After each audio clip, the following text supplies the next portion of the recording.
A police officer punches a firefighter in the middle of the street, unaware that his own chief's house is burning down just blocks away. It sounds unbelievable, doesn't it? But on that night, when every second meant the difference between life and death, one man's ego turned a rescue mission into a power struggle. By the time the truth came out, the damage had already been done. Have you ever witnessed a moment where authority was misused at the worst possible time? Or have you ever been in a situation where following the rules meant risking something greater? Let us know in the comments. And don't forget to share where you're watching from and subscribe so you never miss another powerful real-life story that needs to be told. The fire truck barreled down the dimly lit suburban streets, its sirens wailing, slicing through the quiet evening like a blade. Red and white lights flashed against the houses and storefronts as it sped toward the thick, ominous plume of black smoke rising into the sky in the distance. Inside the truck, Captain Ethan Lewis sat in the front passenger seat, eyes locked on the road ahead. A veteran firefighter with over 15 years on the job, he had seen his fair share of infernos. He knew the difference between a manageable house fire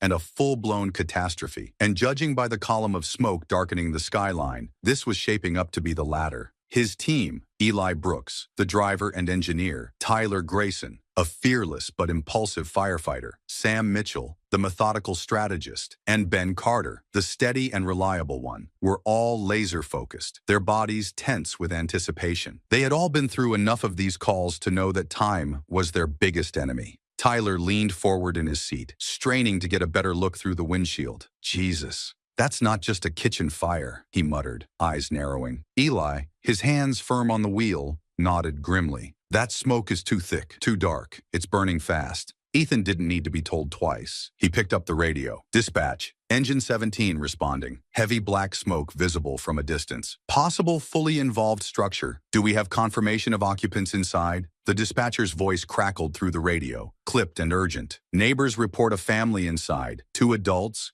2 kids. No one has seen them exit. The truck's interior tensed. Tyler swore under his breath. We need to move. Eli, step on it, Ethan ordered. We don't have time to waste. The fire truck lurched forward with renewed urgency, tires screeching slightly as Eli navigated the urban roads. The last stretch before they reached the scene led through a busier commercial district, a bottleneck of evening traffic as people ran errands, unaware of the growing disaster a few streets away. As the truck surged forward, its sirens screaming, most cars pulled to the side, allowing them to pass. But the congestion was slowing them down, forcing Eli to weave between vehicles, horn blaring as they tried to clear the path. Come on! Move, move! Sam gritted his teeth, gripping the overhead handle as Eli narrowly avoided a slow-moving sedan. Ben exhaled sharply. People don't pay attention. They're in their own world. Tyler shook his head. They won't be if this fire spreads. If we don't get there fast, that house is going to be a death trap. Ethan, eyes flicking between the road and the smoke in the distance, could feel it. The creeping, gnawing sensation that they were running out of time. He had been in this position before, too many times. He knew how quickly a house fire could go from salvageable to catastrophic, and right now, he could feel the weight of those lives depending on them. They had almost cleared the final intersection when something unexpected happened. A flash of red and blue lights erupted in the side mirror. A police siren blared behind them. What the hell? Eli muttered, his eyes darting to the mirror. Ethan twisted in his seat, frowning. Behind them, a police cruiser was tailing them aggressively, lights flashing, signaling them to pull over. Tyler's eyebrows shot up. You've got to be kidding me. Sam let out an incredulous laugh. They're stopping us? They can't be stopping us. Eli's grip on the wheel tightened. Captain? Ethan's jaw clenched. Every instinct in his body screamed to ignore it. They were literally on an emergency response. This wasn't some joyride through town. Whoever was in that cruiser should know better than to interfere with first responders. The police siren blared again, more insistent. They're serious, Ben muttered, shaking his head in disbelief. Tyler slammed his fist against the side of his seat. Screw this. We keep moving. We have a job to do. Ethan exhaled slowly, forcing himself to push back his growing frustration. As much as he hated it, protocol was protocol. If they ignored an officer's order to stop, they were opening themselves up to legal repercussions. But every second they wasted here was a second that family didn't have.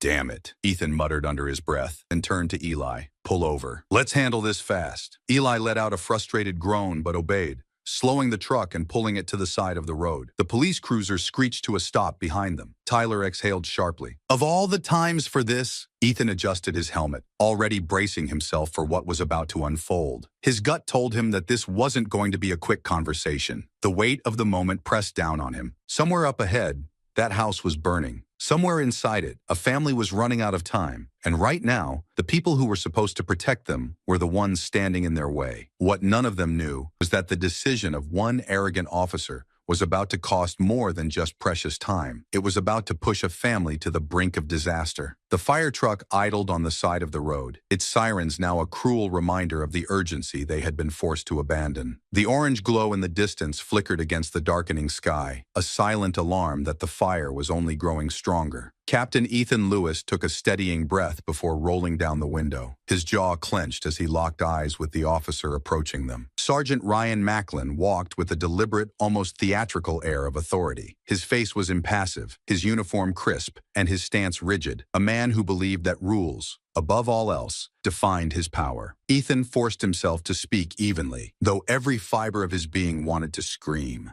Officer, we're responding to an emergency, an active house fire with confirmed occupants inside. We don't have time to stop. Macklin barely reacted. He glanced over the truck, then folded his arms across his chest. You were speeding. Driving recklessly, he said coolly. That's not how this works. I need to see your vehicle documentation. A heavy silence filled the truck's cabin. Tyler Grayson, sitting directly behind Ethan, let out an exasperated scoff. You've got to be kidding me. Sam Mitchell frowned, trying to process the absurdity of the situation. We're in an emergency response vehicle. We have the right of way. Macklin raised a single eyebrow, unimpressed. Not when you're endangering other people on the road. Laws exist for a reason. Ethan's fingers curled into a fist against his knee. With all due respect, officer, you're delaying a life-or-death situation. Every second counts. Macklin's expression didn't waver. If anything, his stance hardened. No one is above the law, not even firefighters. Tyler exhaled sharply, shaking his head. Unbelievable. From the driver's seat,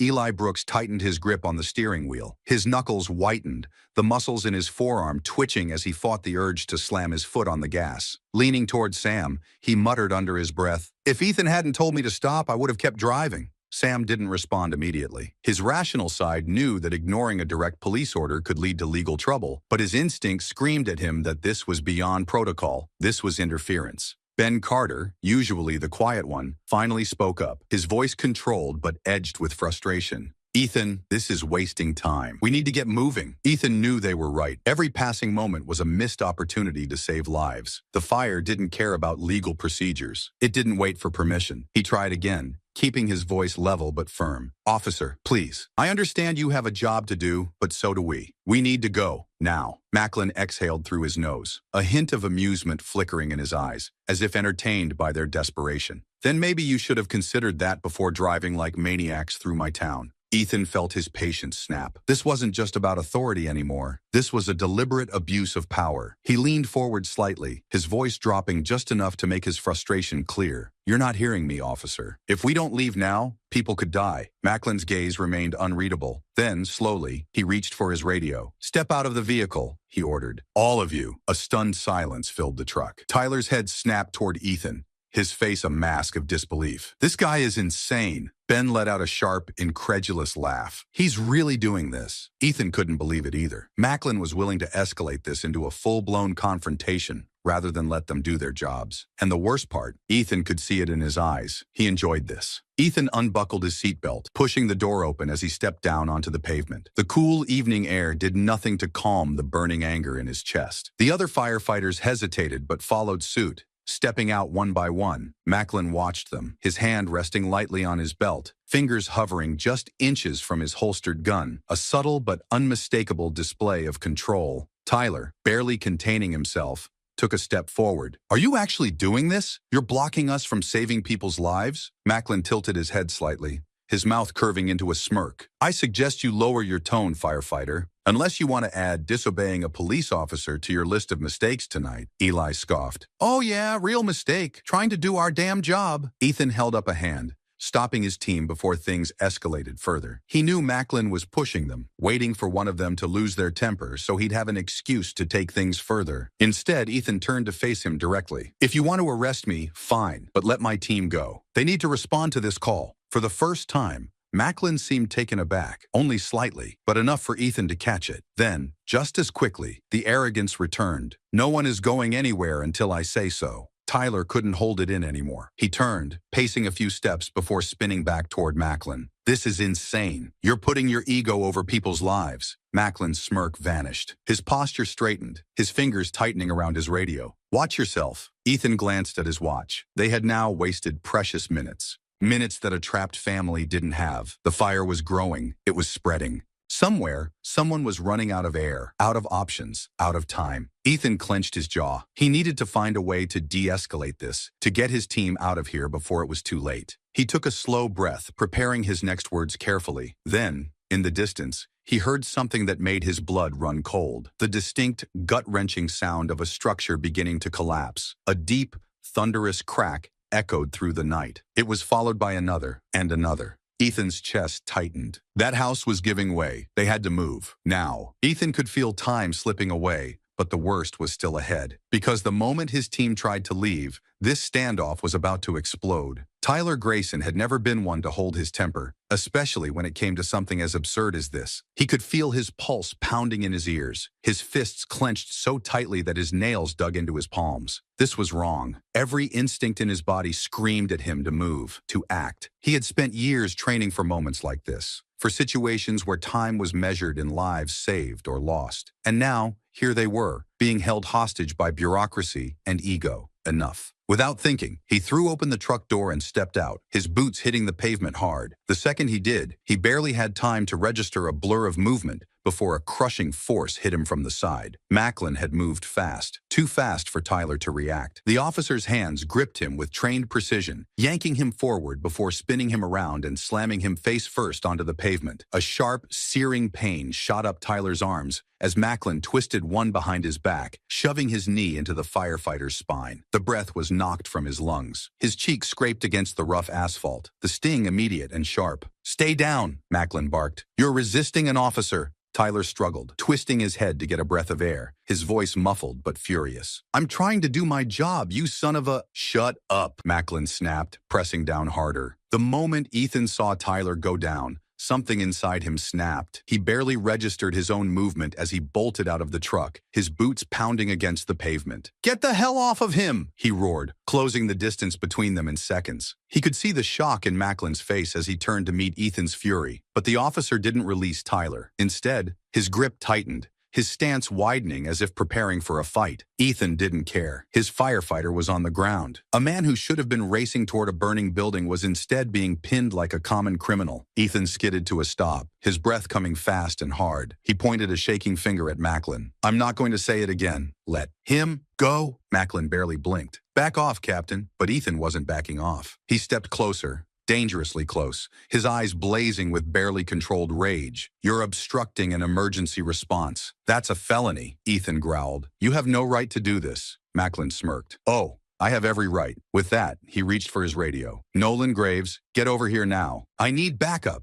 A few blocks away, the distant wail of approaching sirens cut through the night air. Within moments, 2 additional police cruisers screeched to a halt, doors flying open. Officer Nolan Harris, young and fresh-faced, stepped out first, followed by Officer Daniel Graves, a veteran with a permanent scowl. Both men hesitated as they took in the scene. A firefighter pinned to the ground, his captain standing rigid with fury, and Macklin radiating smug authority. Nolan's brow furrowed. He glanced at Graves, who was already walking toward Macklin, his posture stiff. The younger officer hesitated. This wasn't right. He had seen plenty of routine stops before. But this felt wrong. Nolan knew Macklin had a reputation. He had heard the whispers, the rumors about his excessive force, his unchecked authority, the way he seemed to enjoy making people bend to his will. But to stop firefighters? To physically detain them when they were trying to save lives? This wasn't protocol. His grip tightened on his belt as he hesitated. He didn't want to disobey Macklin, but something in his gut told him he shouldn't be here. A voice cut through the tense silence. "What the hell are you doing?"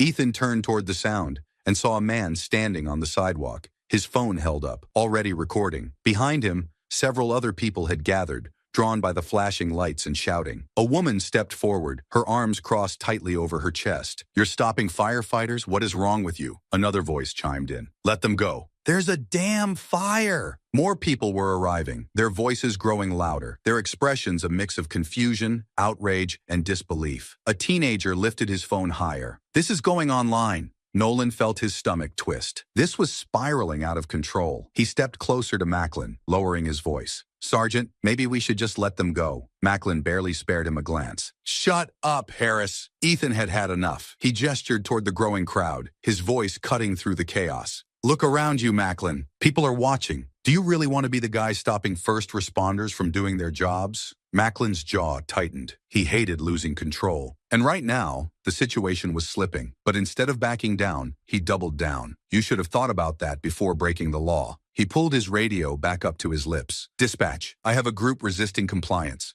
requesting additional units. A gasp rippled through the crowd. You've got to be kidding me, someone muttered. Ben, still standing near the fire truck, exhaled sharply. This is bad. Sam, who had been uncharacteristically quiet, stepped forward, trying one last time. Macklin, don't do this. Macklin didn't even blink. Then, suddenly, a noise tore through the air, a deep, splintering crack, the unmistakable roar of collapsing wood. Ethan's head snapped toward the direction of the fire. The house was giving way. The flames had grown higher, the smoke blacker. They were out of time. Eli stepped forward, voice sharp. We need to go. Right now. Ethan turned back to Macklin, his eyes blazing with unfiltered fury. If someone dies in that house tonight, that's on you. Macklin didn't flinch. He had already made up his mind. Because in his mind, he was the one in control of this situation. The tension in the air thickened, charged with frustration and disbelief. The blinking red and blue lights from the police cruisers cast eerie shadows on the gathering crowd, their faces twisted in shock as they realized what was happening. A firefighter, someone who risked his life to save others, was lying face down on the pavement, restrained like a criminal. A team that should have been fighting a blaze was instead fighting bureaucracy. And the man responsible for it, Sergeant Ryan Macklin,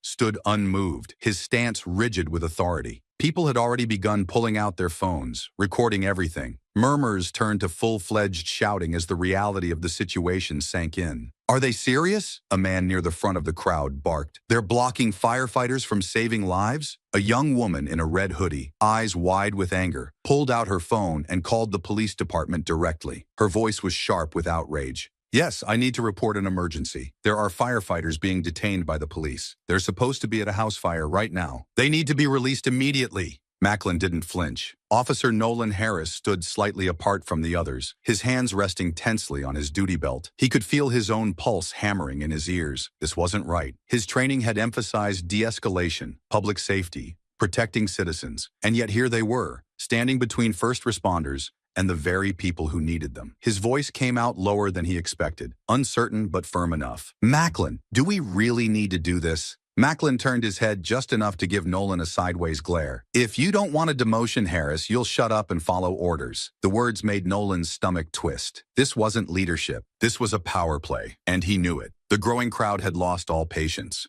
Someone near the back yelled, "Let them go!" A man in a work uniform shook his head in disbelief. People could be dying in that house. And this is what our tax dollars are paying for? More voices joined in. Firefighters are heroes. You're stopping heroes. We're calling the news. Macklin, what the hell are you thinking? Macklin's jaw tightened, but he still refused to yield. Instead, he took a calculated step forward, his hands resting near his belt, his gaze sweeping the faces of the crowd. This is police business, he announced, voice edged with warning. Back up. Now! Captain Ethan Lewis had been watching everything unfold, his fury boiling just beneath the surface. His team was bleeding minutes they didn't have, minutes that a family inside that house didn't have. He took a step closer, his voice sharp as a blade. You hear that, Macklin? The people are speaking. Macklin barely looked at him. The law isn't dictated by a popularity contest, Captain. Ethan let out a short, humorless laugh. No. But the law sure as hell isn't supposed to put innocent lives at risk either. Macklin didn't respond, because he didn't have an answer. In the crowd, an older man took a bold step forward, pointing directly at Macklin. You think this is control? This is a disgrace. The woman in the red hoodie, still on the phone with dispatch, raised her voice so everyone could hear. I just spoke with the police department. They're reviewing the situation now. You can't just detain firefighters! At this, Nolan saw something flicker across Macklin's face. For the first time, a hint of doubt, but he still wouldn't back down. Graves, standing at Macklin's side, muttered, We need to do something before this gets worse. Macklin exhaled through his nose. His fingers hovered over his radio, considering his next move. Then, before anyone could say another word, a low, deep groan echoed from the distance. A splitting crack followed. Then, a deafening crash. The crowd whipped their heads toward the fire in horror. The house had partially collapsed. Ethan's stomach plummeted. A section of the burning structure had caved in. The roof had given way, and now the fire had fresh air, fueling it even more. His radio crackled. Dispatch to Engine 17. Fire has spread to the second floor. Structure becoming unstable. Requesting immediate response. Do you copy? Ethan whipped around, locking eyes with Macklin, his patience completely gone. That's it. We're done here. Macklin straightened. You're not going anywhere. Ethan took a deliberate step forward, closing the space between them. His voice was deadly calm. Listen to me, Macklin. That house is coming down. You can either step aside, or you can be responsible for the people who die in that fire. Macklin hesitated.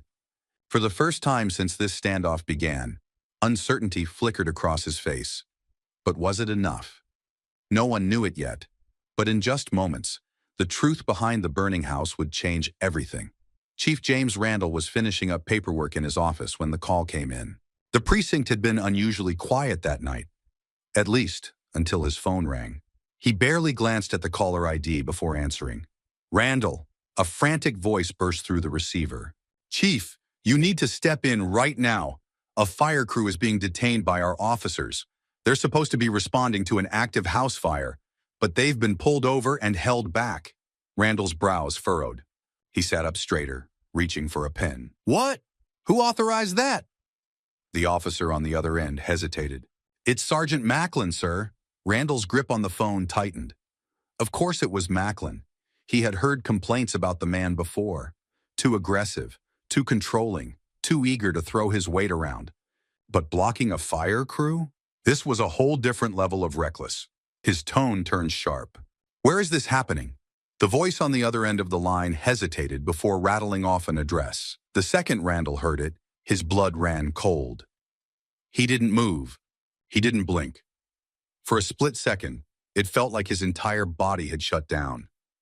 That was his house, his street, his wife, his kids. Randall's breath hitched, but he forced himself to stay calm. His brain, honed by years of crisis management, kicked into overdrive. Fire. House, family inside, no rescue team. His worst nightmare was unfolding in real time. The chair scraped loudly against the floor as Randall shot to his feet. His hands were already moving, grabbing his radio, dialing numbers, snapping orders. Get me a direct line to Macklin, now. He barely heard the confirmation before he was storming toward the exit, his heart pounding like a war drum in his chest.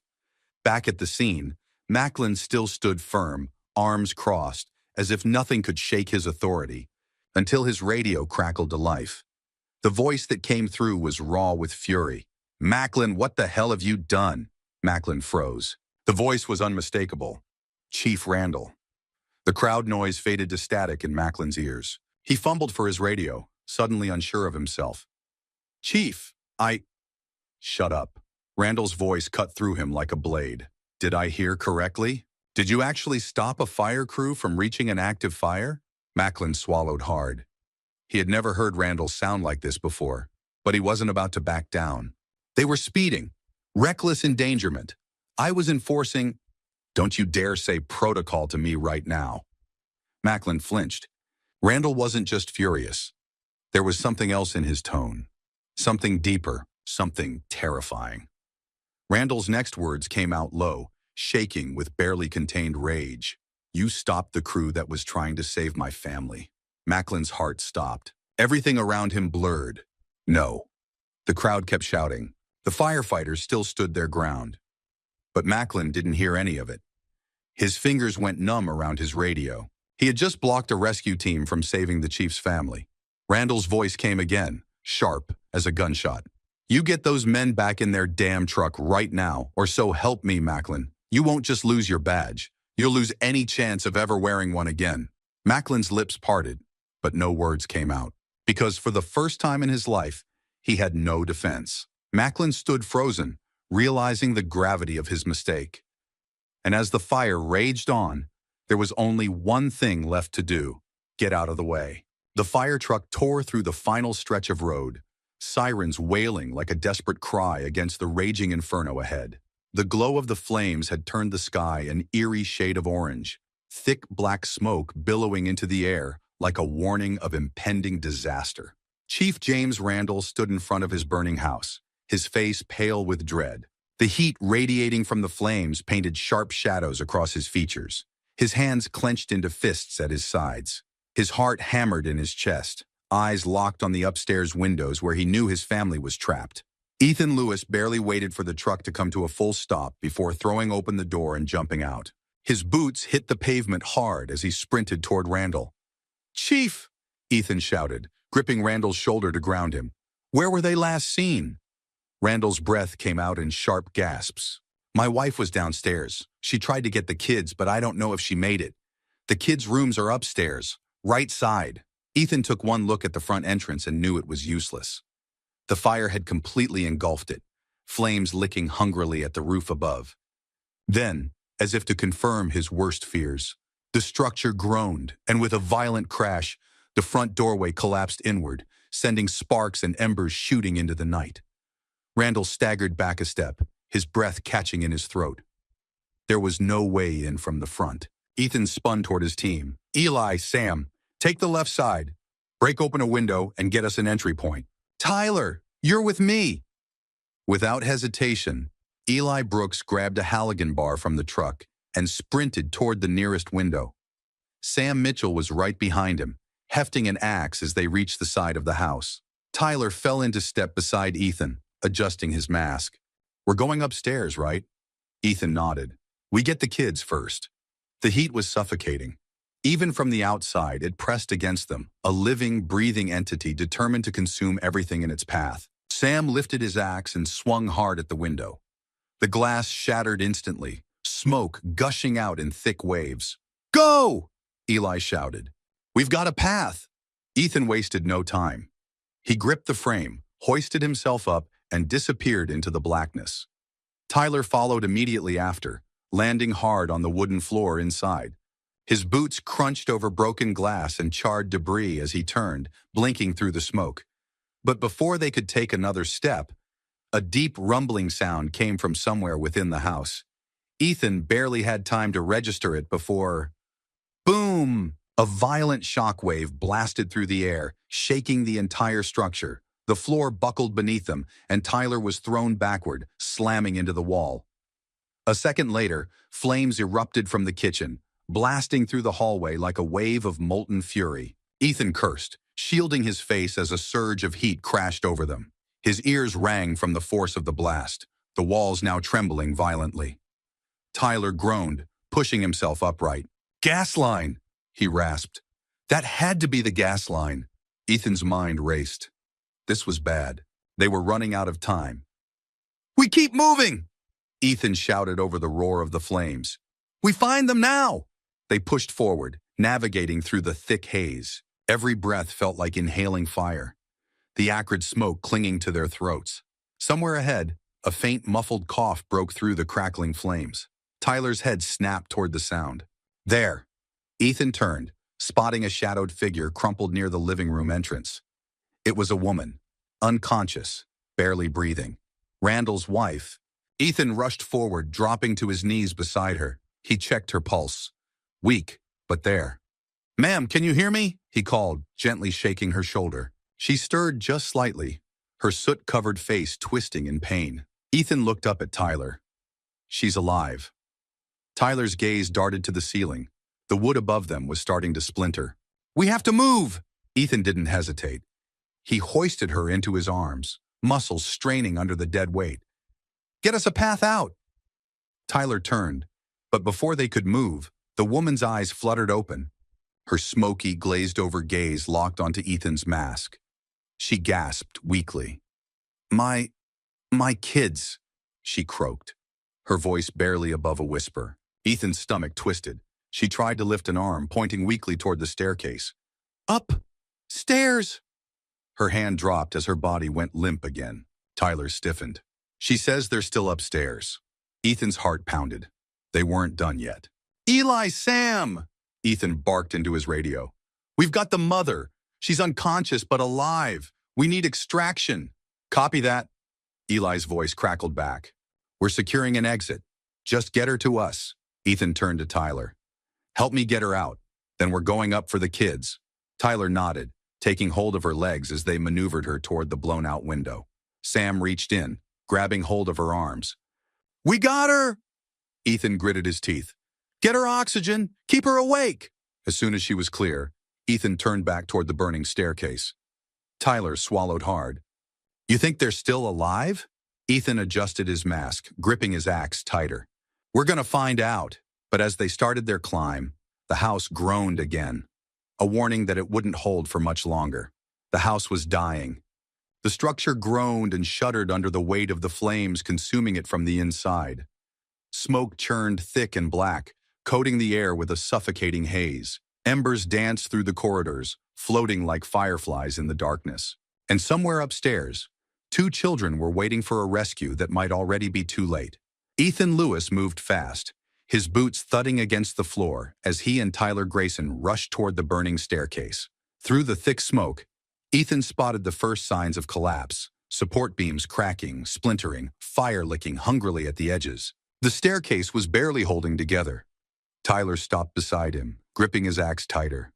We're not getting up that way, he muttered, watching as a portion of the banister crumbled into embers before their eyes. Ethan's jaw tightened. They didn't have time for this. He clicked his radio. Eli, Sam, staircase is compromised. We need another way up. Static. Then Eli's voice crackled through. Copy that. You've got a side window near the second-floor hallway. If you can get outside, we'll boost you up. Ethan turned to Tyler, motioning toward the remains of the living room. We're going out, then up. Move. They navigated through the crumbling interior, ducking under a half-collapsed ceiling beam. Every step sent more debris raining down, the fire devouring everything with relentless hunger. Reaching a large side window, Tyler smashed the glass with his axe, clearing the jagged edges with his gloved hands. Outside, Eli Brooks and Sam Mitchell were already waiting. Eli held a ladder steady against the frame. Hurry up! Fire's spreading fast! Tyler climbed out first, gripping the ladder's rungs as he ascended. Ethan followed close behind, the heat from the flames below scorching his back. Reaching the second floor, he swung himself through a shattered hallway window, landing in thick, choking smoke. Tyler dropped beside him, already scanning for signs of the children. Which way? Ethan oriented himself, then pointed right. Their bedroom should be down this hall. The hallway was an inferno. Flames clawed at the walls, consuming old wallpaper and photographs that curled into ash. The heat felt like an oven, suffocating and merciless. They moved fast, checking each doorway, looking for movement, for sound, for anything. Then, a small, muffled sob. Ethan's head snapped toward the last door at the end of the hallway. There. He and Tyler raced forward, but before they reached it, a loud, splintering crack. The floor beneath them shifted. Tyler threw out an arm, catching Ethan before he lost his footing. The wood groaned, splinters spreading like veins through a dying body. This whole floor is going, Tyler shouted. Ethan didn't hesitate. He surged forward, kicking the door open with one swift motion. Inside, huddled in the corner of the smoke-filled room, were 2 children, a boy around 10 and a girl no older than 5. The boy's arms were wrapped tightly around his sister, shielding her with his body.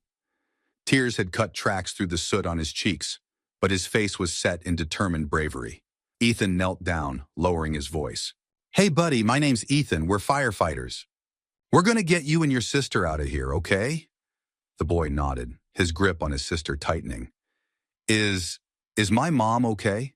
Ethan gave him a firm nod. She's safe. She's waiting for you outside. The boy's face crumpled in relief. Tyler stepped in, reaching for the little girl. Hey, sweetheart. My name's Tyler. I'm gonna carry you, all right? She whimpered softly, but nodded. Tyler scooped her into his arms, cradling her close as Ethan turned back to the boy. Can you hold on to me, big guy? The boy hesitated for only a second before throwing his arms around Ethan's neck. Ethan stood, adjusting his grip. All right, let's go. But as they turned back toward the hallway, the floor collapsed. A portion of the second story gave way, revealing the blazing abyss below. Ethan and Tyler skidded to a stop, heat rushing up from the flames beneath them. Tyler looked toward the shattered window they had entered through. "That's our way out!" Ethan's radio crackled. "Ethan!" It was Eli. "Structure's failing. Get those kids out now!" Ethan moved fast. Too fast to think. He ran for the window, the child clutching tightly to his neck. Tyler was right beside him, holding the little girl protectively against his chest. They reached the ledge. Below, Eli and Sam were waiting, arms outstretched. Ethan looked at the boy in his arms. "I need you to be brave one more time. I need you to trust me." The boy nodded, and without another word, Ethan jumped. He hit the ground hard, knees buckling as he curled protectively around the child. Strong arms caught him, breaking his fall just enough. A second later, Tyler landed beside him. The moment the little girl was in safe hands, Tyler turned back. And just as he did, the entire roof collapsed. The fire had consumed nearly everything. What was once a home was now nothing more than a collapsing skeleton of flames, its walls caving inward, its structure groaning as if in pain. The thick, suffocating smoke billowed out of every shattered window, dark as the night sky. Ethan Lewis and Tyler Grayson stood at the edge of the second-floor bedroom, backs against the last stable wall. They were trapped. The two children clung to them, the boy gripping Tyler's back with everything he had, the girl wrapped around Ethan's arms, her small frame shaking against his chest. The hallway had already caved in. The stairwell was gone. The only way out was down, and below them, the fire was waiting. Ethan scanned the room, searching for anything, any possible route out. He could see their crew below, frantic, shouting orders, waving at them. Their voices barely reached over the roar of the flames. Tyler cursed, shifting the boy's weight on his back. "We can't stay here." Eli Brooks was directly below them, arms outstretched, as if he could catch them himself. "You need to move. That ceiling's gonna go." Ethan's jaw clenched. They couldn't jump. Not like this. The kids would never survive the fall. He looked to his left, toward the only thing that hadn't burned yet, the wooden bedpost, sheets still knotted around it. "They tried to climb down," Ethan muttered, realization hitting him. Tyler turned his head, following Ethan's gaze. The makeshift rope, a lifeline. "It'll hold," Ethan said, gripping the fabric and yanking hard. The knots were tight. It was their only chance. He turned to Tyler. "You take the boy first. I'll be right behind you." Tyler didn't argue. He turned to the boy, adjusting his grip. "Listen, kid," he said, voice steady despite the chaos. "You hold on to me tight as you can. I won't let you go, okay?" The boy, eyes wide but determined, nodded against his shoulder. Tyler swung one leg out of the window, gripping the rope tight, then let himself drop. For a brief moment, he was weightless. The air rushed past them, heat licking at their heels. The rope strained under their weight, fabric fibers groaning, but it held. Halfway down, Tyler felt the boy trembling against him. "Almost there, buddy.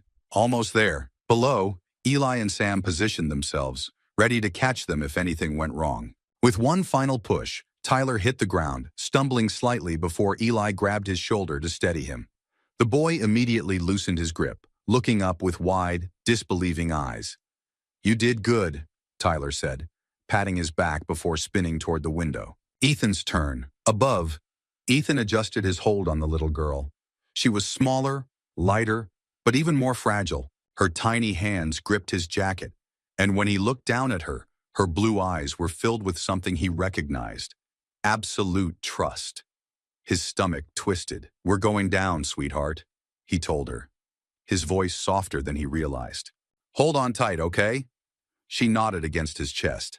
Ethan secured the rope around his arm, took one last deep breath, and stepped off the ledge. They fell. The heat from the fire below blasted against them, hotter than anything Ethan had ever felt. Halfway down, the rope lurched violently, causing the little girl to let out a tiny yelp. Ethan tightened his grip. "I've got you! Almost there!" Below, Sam reached up. "Drop her to me." Ethan hesitated for only a fraction of a second before releasing his hold on her. For a terrifying moment, she was falling. Then Sam caught her perfectly, pulling her close, shielding her from the heat. The instant she was safe, Ethan released the rope and dropped the rest of the way down. He landed hard, knees buckling slightly before Eli grabbed him. "You good?" Eli asked. Ethan nodded, already turning toward the kids. The little girl looked up at him, chest still rising and falling rapidly. Then, without warning, she lunged forward, wrapping her arms around his leg.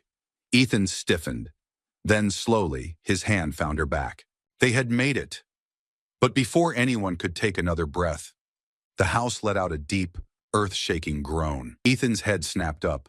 The roof, the structure couldn't take any more. With a deafening crack, the second floor caved in on itself. Wood, glass, and flames erupted outward as the rest of the house collapsed, sending up a towering cloud of smoke. The crew scrambled backward, shielding themselves as embers rained down. When the dust finally settled, all that was left was rubble and fire. The Randall family's home was gone. Ethan turned. Randall stood there watching the wreckage, unmoving. His family was safe, but the weight of what had happened was written all over his face. The delay, the seconds wasted. The house that could have been saved, but wasn't. Randall turned to Ethan, his voice hollow. "You got them out," he said, barely above a whisper. Ethan nodded. "Yeah, but it should have been faster." Randall didn't respond. Instead, he turned toward Macklin, who was standing stone still, ashen-faced, realizing, maybe for the first time, the gravity of what he had done. The family had survived, but the consequences of the delay had only just begun. The air inside the courtroom was thick with tension. The case had gripped the city for weeks. News outlets ran non-stop coverage, replaying the footage of firefighters being detained while a family's home burned. The outrage was immediate and relentless. And now, Sergeant Ryan Macklin sat in the defendant's chair, his face impassive, flanked by his attorneys. Across the room, Captain Ethan Lewis and his crew sat together, their soot-stained gear long replaced with pressed suits. But the weight of that night still clung to them. At the prosecutor's table, Chief James Randall sat stiff-backed, arms crossed, his eyes locked onto the man who had nearly cost his family their lives. Macklin had been charged with obstruction of emergency services, reckless endangerment, and abuse of authority. If convicted, his career and his future would be over. Macklin's lawyer stood, buttoning his expensive suit jacket before addressing the jury. "Ladies and gentlemen, this case is not as simple as the prosecution wants you to believe." He walked slowly, his tone measured, as if speaking to children. Sergeant Macklin was simply upholding the law. These firefighters, despite their good intentions, were driving recklessly through city streets. What would have happened if they had hit a civilian? What if their speeding had caused another accident? He turned, gesturing toward Macklin. "My client had a duty to enforce the law equally, regardless of who was behind the wheel. Firefighters are not above the law." A murmur rippled through the courtroom. Ethan exhaled slowly, gripping the arms of his chair. They were really going to play this angle. The prosecutor, a sharp-eyed woman named Valerie Dunn, stood next. She strode toward the jury, her heels clicking against the floor, then turned and gestured toward the firefighters. "Let's be clear about what happened that night," she said. "These men were responding to an emergency, a house fire where people were trapped. They were racing against time, against the flames, against death itself." She paused, letting the weight of her words settle. "And Sergeant Macklin stopped them." She turned to face the jury fully. "He did not stop criminals. He did not stop reckless teenagers drag racing. He stopped first responders who were literally on their way to save lives." Dunn walked toward the defense table, her voice lowering slightly. "And now, the defense wants you to believe that this was about enforcing traffic laws?" She turned sharply, addressing the entire room. "Tell me, Sergeant Macklin, how many police officers have you pulled over for speeding on their way to a crime scene?" Macklin's jaw tightened. He said nothing. Dunn smiled coldly. "That's what I thought." The prosecution's next witness was unexpected. When the bailiff called Officer Nolan Harris to the stand, a ripple of interest moved through the courtroom. Macklin stiffened visibly. Nolan walked slowly, adjusting his tie. He looked nervous, but also determined. He took his oath, then sat down, glancing briefly at Macklin before focusing on the prosecutor. "Officer Harris," Dunn began, "on the night in question, you were present when the firefighters were detained. Can you tell us what you witnessed?" Nolan hesitated for only a second before speaking. "Sergeant Macklin ordered us to pull them over. When Captain Lewis explained they were on an emergency call, Macklin, ignored him. Dunn stepped closer. Did you agree with that decision? Nolan exhaled slowly. No. A stir went through the audience. Dunn nodded, encouraging. Why not? Because. Nolan sat up straighter, finally meeting Macklin's glare. Because it wasn't about the law. It was about control. Macklin's lawyer stood immediately. Objection. Opinion. The judge waved it off. Overruled. Proceed. Dunn leaned forward slightly. Officer Harris, are you saying Sergeant Macklin's actions that night were personal? Nolan nodded. Yes. Dunn turned to the jury, letting that sink in. Then she asked the final question. In your opinion, did Sergeant Macklin's decision put lives at risk? Nolan didn't hesitate this time. Yes, he said. It did. The trial stretched on for days, but the jury's decision came faster than expected. Ethan sat beside his team as they waited, his hands clasped together, his knuckles white. Chief Randall was still as stone, his face unreadable. Finally, the judge returned, the jury settled in, and the foreman stood. In the case of obstruction of emergency services, guilty. In the case of reckless endangerment, guilty. In the case of abuse of authority, guilty. A collective breath was released across the room. Macklin didn't move. His lawyer placed a hand on his shoulder, whispering something. But Macklin just stared ahead, as if he hadn't really processed what had just happened. The judge's gavel came down. Sergeant Ryan Macklin is hereby stripped of his badge and sentenced to serve 3 years in state prison. A murmur swept through the courtroom. Some gasped. Others nodded. Ethan exhaled slowly. Tyler, sitting beside him, let out a short, disbelieving laugh. Well, he muttered, guess that's that. But Ethan wasn't so sure. As Macklin was led out of the courtroom, his expression remained eerily blank. There was no remorse, no regret. Just cold, simmering resentment. The community breathed a sigh of relief at the verdict. But was this truly the end, or just the beginning of another battle? The trial was over, but the war had only just begun. Though Sergeant Ryan Macklin had been convicted and sentenced, the fallout from his actions continued to send shockwaves through the city, the police force, and the public. Some saw the verdict as justice finally being served. Others saw it as a political execution. And Macklin himself, he remained defiant. As he was escorted out of the courthouse, shackles on his wrists, he turned his head just enough to glare at the cameras flashing in his face. I only did my job, he spat. If we start letting firefighters do whatever they want, what's next? Doctors running red lights, paramedics breaking into houses. The law exists for a reason. He wasn't apologetic. He wasn't remorseful. And to some people, that made him a martyr. Macklin's sentencing ripped open a divide within the police department. A faction of officers, mostly veterans who had served for years, stood firmly in his corner. He was following protocol, one officer grumbled in the locker room, slamming his locker shut. If that's a crime now, we're all screwed. Others nodded in agreement. We all know how the media works, another added. They needed someone to blame, and Macklin was an easy target. Tension simmered behind closed doors. Some officers felt betrayed, seeing Macklin as a sacrificial lamb, thrown under the bus to satisfy the outrage of civilians who didn't understand police work. Others, however, felt the department had let the power get to its head for too long. You really think what he did was okay? Officer Nolan Harris asked one evening in the break room, his voice laced with frustration. We don't just serve the law, we serve the people. And that night, Macklin put his own authority above their lives. A younger officer sitting across from him nodded, but a sergeant at the other table scoffed. You wouldn't last a day out there without backup, Harris. Let's see if those firefighters come running to save you when someone's got a gun in your face. It wasn't just a disagreement anymore. It was a war of ideologies. And the public had taken sides too. The footage of Macklin's arrest and trial spread like wildfire. News stations played the courtroom tapes, showing the moment he was sentenced. Social media exploded with outrage, with hashtags like firefighters over ego and Macklin is guilty trending across platforms. But the backlash wasn't one-sided. A second movement arose, one that painted Macklin as the victim. Supporters claimed that he was just enforcing the law, that he had been made an example of to appease the public's thirst for reform.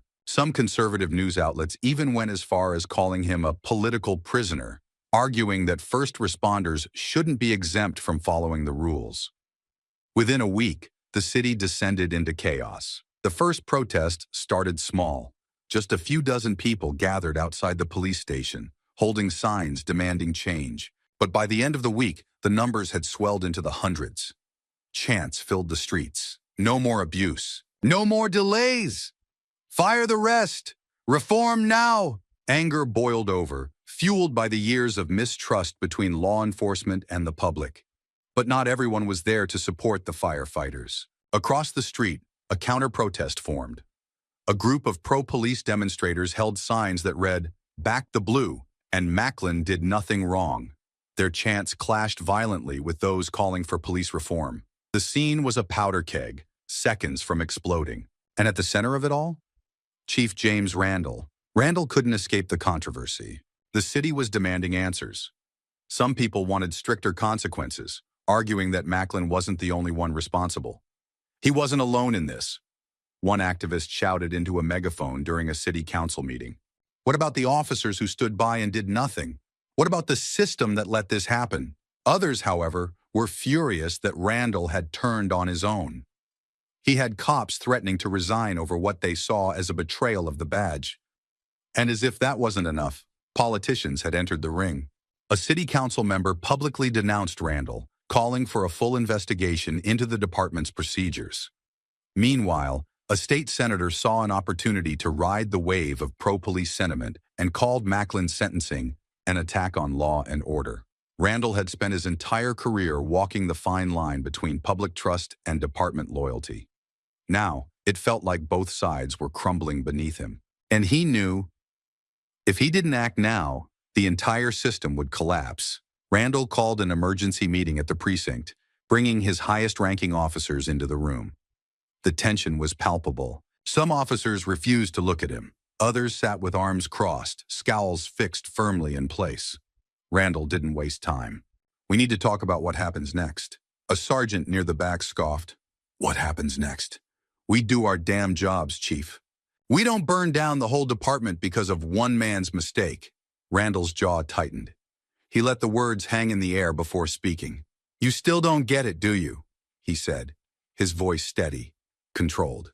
This wasn't one man's mistake. This was the failure of an entire system. Murmurs rippled through the room.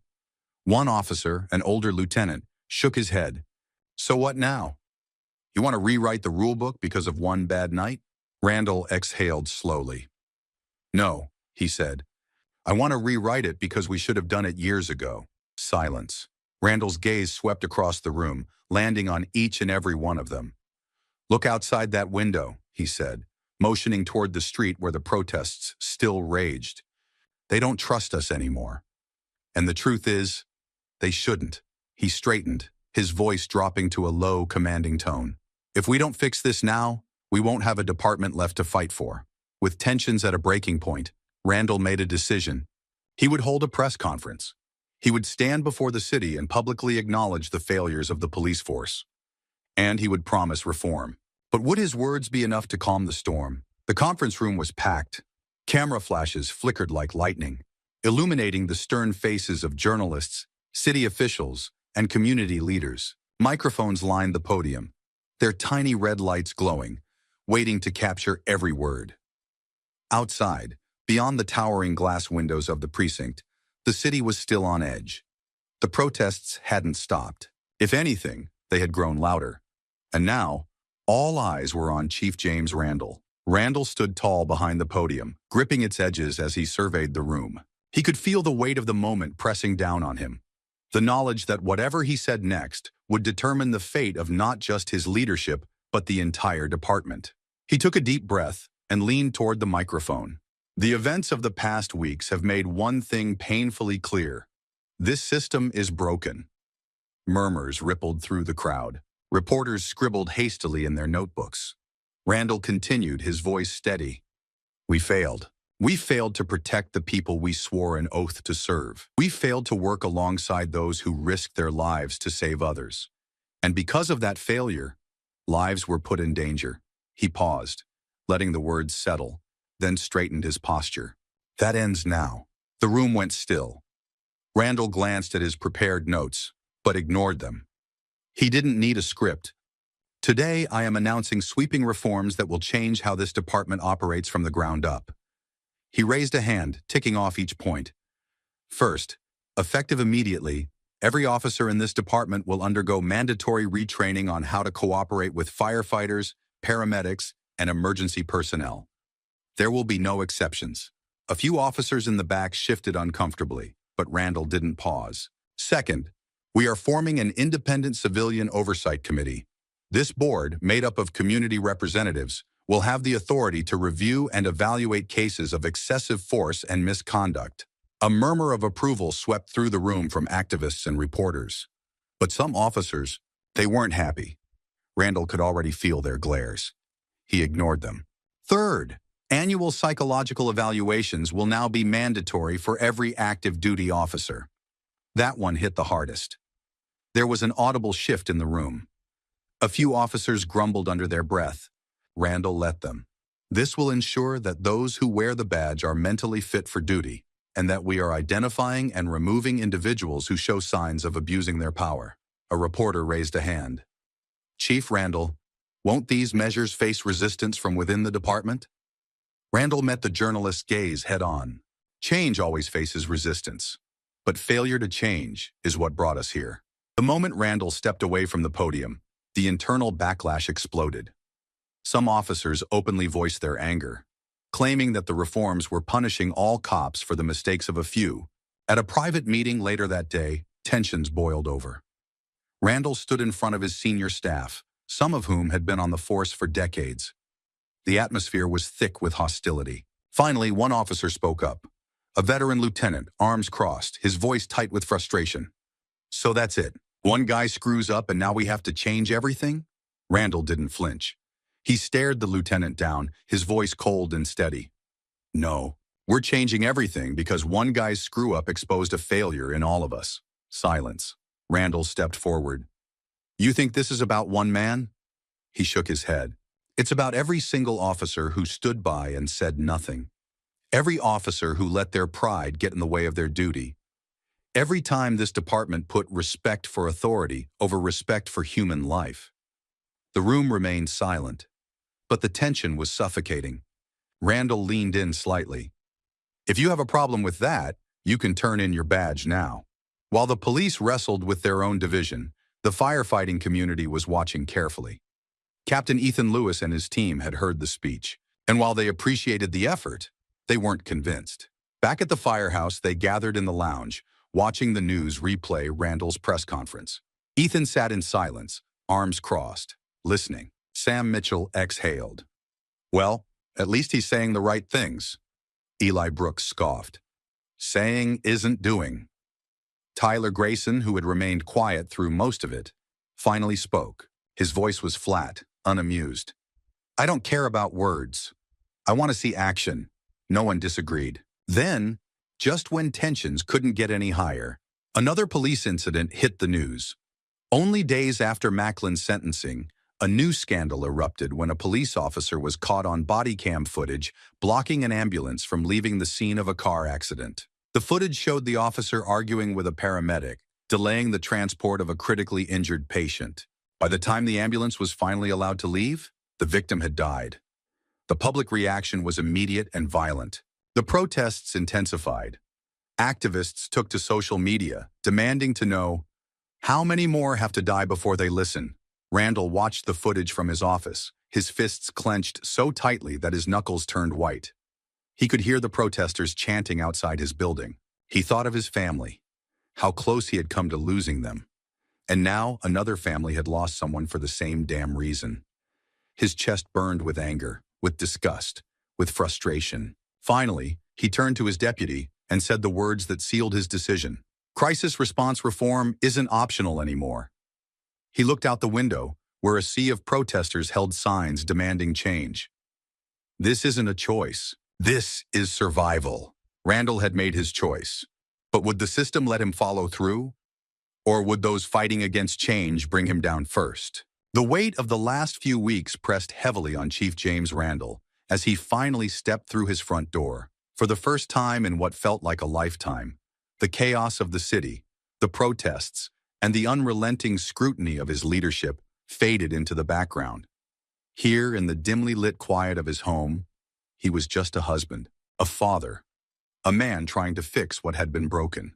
Randall set his keys down carefully, rolling his stiff shoulders. His gaze moved across the living room, landing on the doorway of his children's room.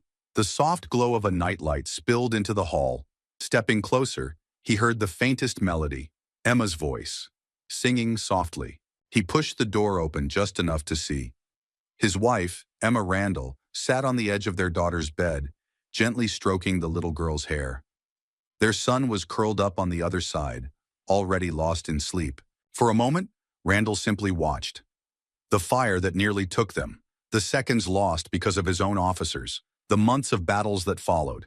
All of it had led to this moment. Emma must have sensed him because she looked up, her tired but knowing eyes meeting his. She didn't ask about the precinct. She didn't ask about the backlash, the resistance, or the war he had started within his own ranks. Instead, she simply whispered, "Do you really think anything will change?" Randall swallowed, stepping further into the room. He crouched beside her, taking her hand in his fingers tightening around hers.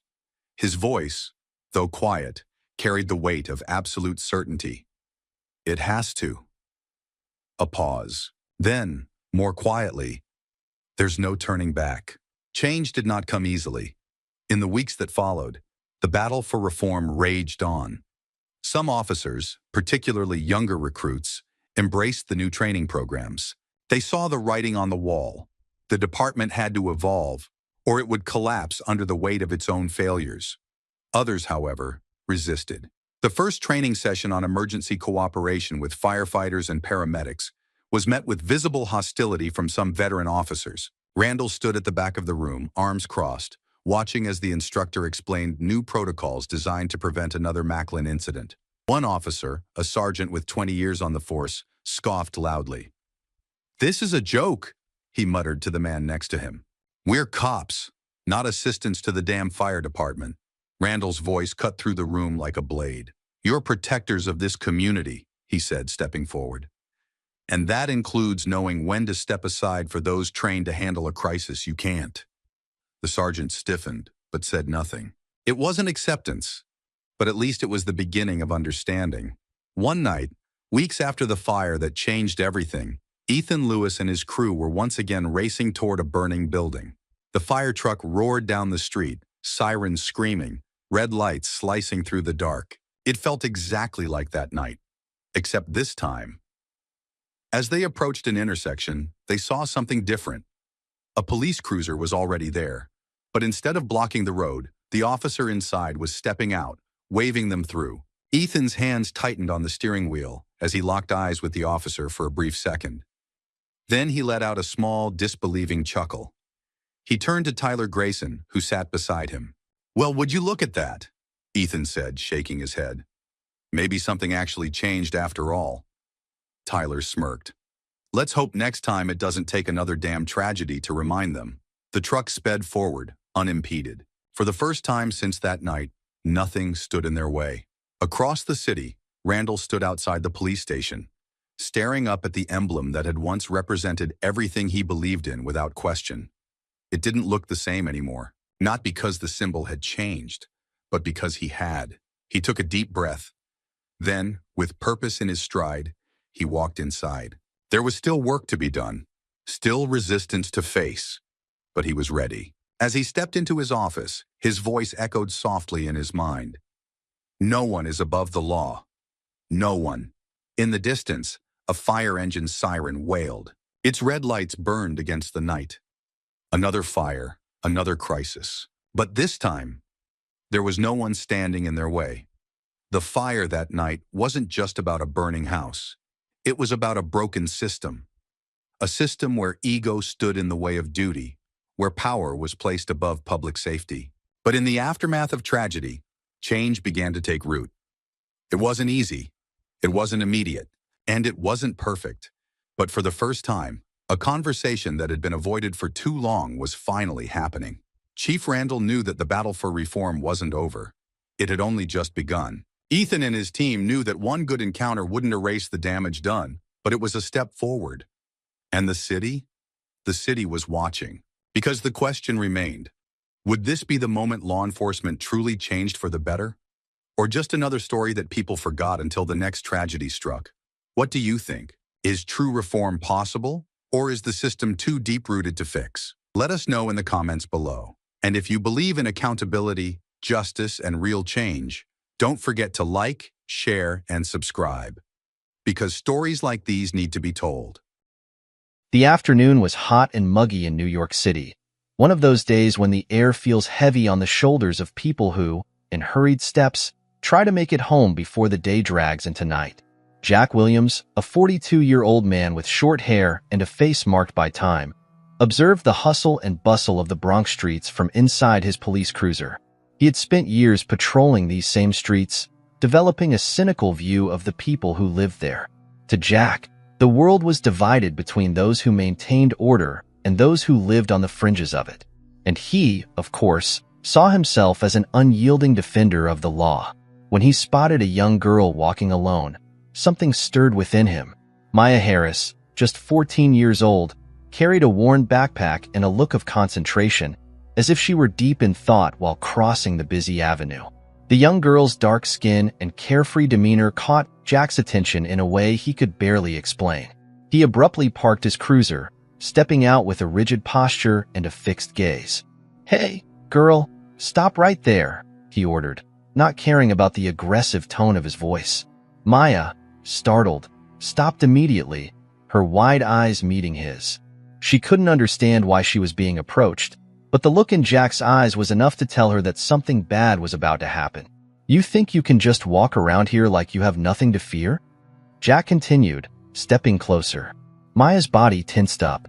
She had learned over time, from stories her parents told, how to identify this kind of situation. Even without doing anything wrong, she was about to be treated like a criminal. "I'm just heading home," she replied, trying to keep her voice calm, but the tremor in her words betrayed her. Jack stepped closer, now just inches from her. He leaned down slightly, so that his face was level with hers, and in a cold, calculated tone, he asked, "Are you sure about that? You know walking around here can be dangerous." Maya didn't respond, keeping her eyes fixed on the ground while her heart raced. This wasn't the first encounter she had with the police, but she had never felt so afraid. She knew that any wrong word could make the situation worse. Jack continued talking, uttering words that to him were just an assertion of authority, but to Maya were heavy insults, laden with racism and contempt. And she, a 14-year-old girl, was forced to endure all of it in silence. As Jack spoke, a small crowd began to gather around, curious about what was happening. No one approached, but the judging looks and whispered conversations only made Maya feel more humiliated. She wanted to cry, but she knew that, at that moment, doing so would only give more power to the man standing in front of her. Deep down, she also knew that even if she tried to explain, he would never truly listen. After a few minutes, which felt like hours to Maya, Jack finally took a step back, still maintaining his intimidating glare. "Go home," he said, as if doing her a favor. Maya, still staring at the ground, nodded and began to walk away, her steps quicker now, feeling the weight of humiliation on her shoulders. As she walked away, Jack watched her with a perverse satisfaction. To him, it was just another day on the job, another opportunity to assert his control over the community. Deep down, he felt he was doing the right thing, fulfilling his duty. But, try as he might to suppress it, a small feeling of discomfort began to emerge in his mind. Something in the way the girl looked at him, in the way she walked away, sparked a flicker of doubt within him. He quickly dismissed the feeling, convinced there was nothing to worry about. After all, he was Jack Williams, a tough and just cop who let no one go unpunished. As Jack returned to his cruiser, something unexpected happened. A man, appearing to be around 50 years old, approached him with quick steps and a stern face. His name was Carl, a longtime resident of the neighborhood, known for his firm stance against police oppression. "Hey, what do you think you're doing?" Carl asked, his deep voice filled with indignation. Jack looked at him with disdain, already prepared for another confrontation. "Doing my job, old man. What else?" Jack replied, with the same arrogant tone he had used with Maya. "Your job?" Carl scoffed. "Humiliating a child is what you call a job now? I saw what you did. She did nothing wrong. She didn't need to do anything wrong. I know when someone's up to no good, and that girl is one of the brightest this neighborhood has ever seen." Carl interrupted, raising his voice. "You think that wearing that uniform gives you the right to treat people like garbage? One day, you'll learn that you're no better than anyone else just because of that badge." Jack, visibly irritated, stepped closer to Carl, trying to intimidate him. "You want to be next? You think I'm in the mood to listen to sermons from an old man who thinks he knows more than I do?" Carl held his ground, not backing down. "I've lived here my whole life, Jack. I knew your father. I knew you when you were a boy. I thought you'd turn out differently, but you've become exactly what he wanted you to be. I pity you, son." Those words hit Jack like a blow. He hadn't expected Carl to mention his father, and the weight of that memory made him hesitate for a moment. But instead of reflecting on it, Jack chose to suppress any emotion that was surfacing. "Get out of here, Carl, before I change my mind and decide you're disrespecting me," Jack threatened, maintaining his aggressive tone. Carl stared at him for a few more seconds, with a look of disappointment, before slowly walking away. Jack watched Carl walk away, but the mention of his father lingered in his mind, like a shadow difficult to dispel. His father, a bitter and violent man, always believed that strength was the only form of respect. Jack grew up under this man's tutelage, learning that the world was a jungle where only the strongest survived. And in a way, he spent his whole life trying to be strong enough not to end up like his father. The next day, Jack's cruiser pulled up in front of the police department. He got out of the car with the same air of superiority as always, greeting his colleagues with a nod. The atmosphere was busy. There was a buzz in the air that he couldn't ignore. Something was different, but Jack paid little attention. He headed to his desk and began reviewing the reports from the previous day when a colleague approached him. "Did you hear? We have a new boss. They say he's someone important, someone who could really shake things up around here," the colleague commented, with a mix of excitement and nervousness. "Big deal," Jack replied indifferently, without taking his eyes off the monitor. "They come in, make a few changes that don't last, and in a few months, everything goes back to normal. This time might be different. I heard the guy has connections with the higher-ups, and he's not going to tolerate the abuses that go on around here," the colleague insisted. Jack let out a dry laugh. "We'll see. I've seen many like him come in thinking they're going to change the world, but in the end, they all end up the same." The conversation was interrupted when the sergeant entered the room and called everyone for a meeting in the conference room. Jack and the other officers made their way there, chatting among themselves about the speculation surrounding the new boss.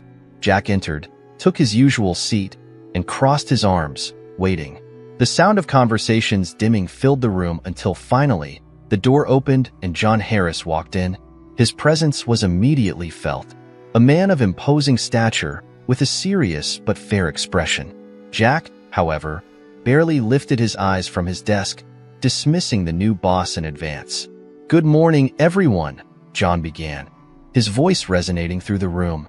"My name is John Harris, and as of today, I'll be the chief of this department. I know many of you have your own ways of working, but I want to make one thing clear from the start.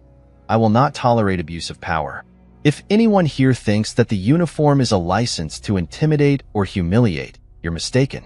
We are here to serve and protect, and any deviation from that mission will be dealt with the utmost rigor."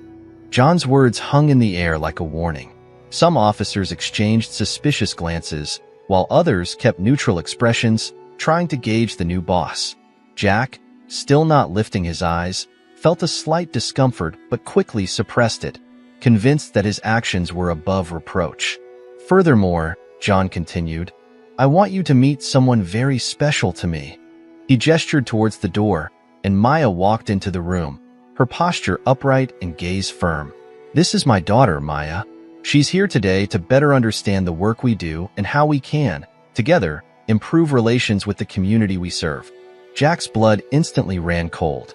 He recognized Maya immediately, the girl he had humiliated the day before.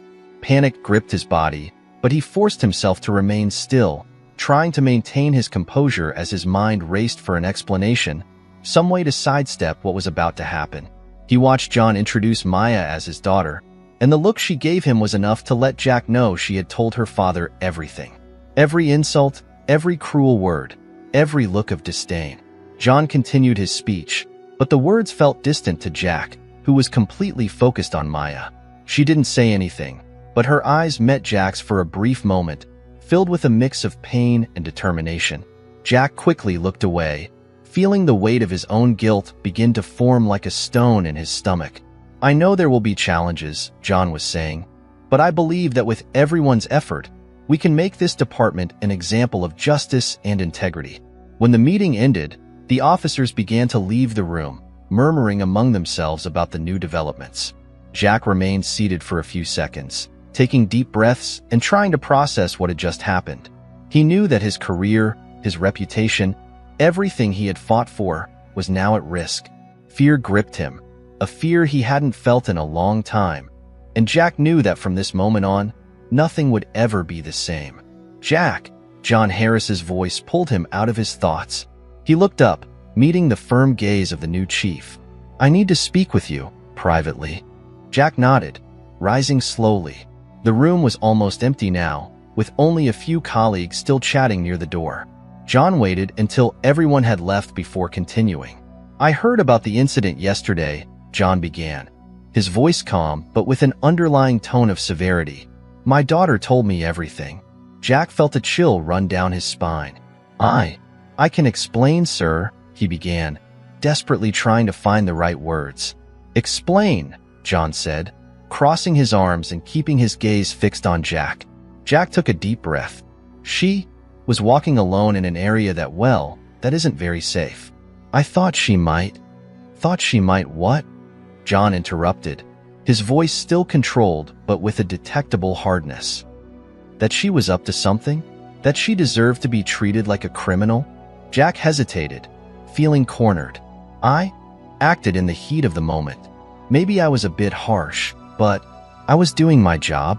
"Your job," John repeated, as if savoring the words. "Tell me, Jack, how many times do you think you've done this before? How many times have you approached someone just because of their skin color? How many times have you humiliated someone for no reason?" Jack tried to respond, but the words wouldn't come out. He knew he couldn't count the times because, to him, it had been routine, part of his daily life. "Think carefully before you answer," John continued, stepping closer to Jack. "Because this time, you're not dealing with just anyone. You're dealing with my daughter.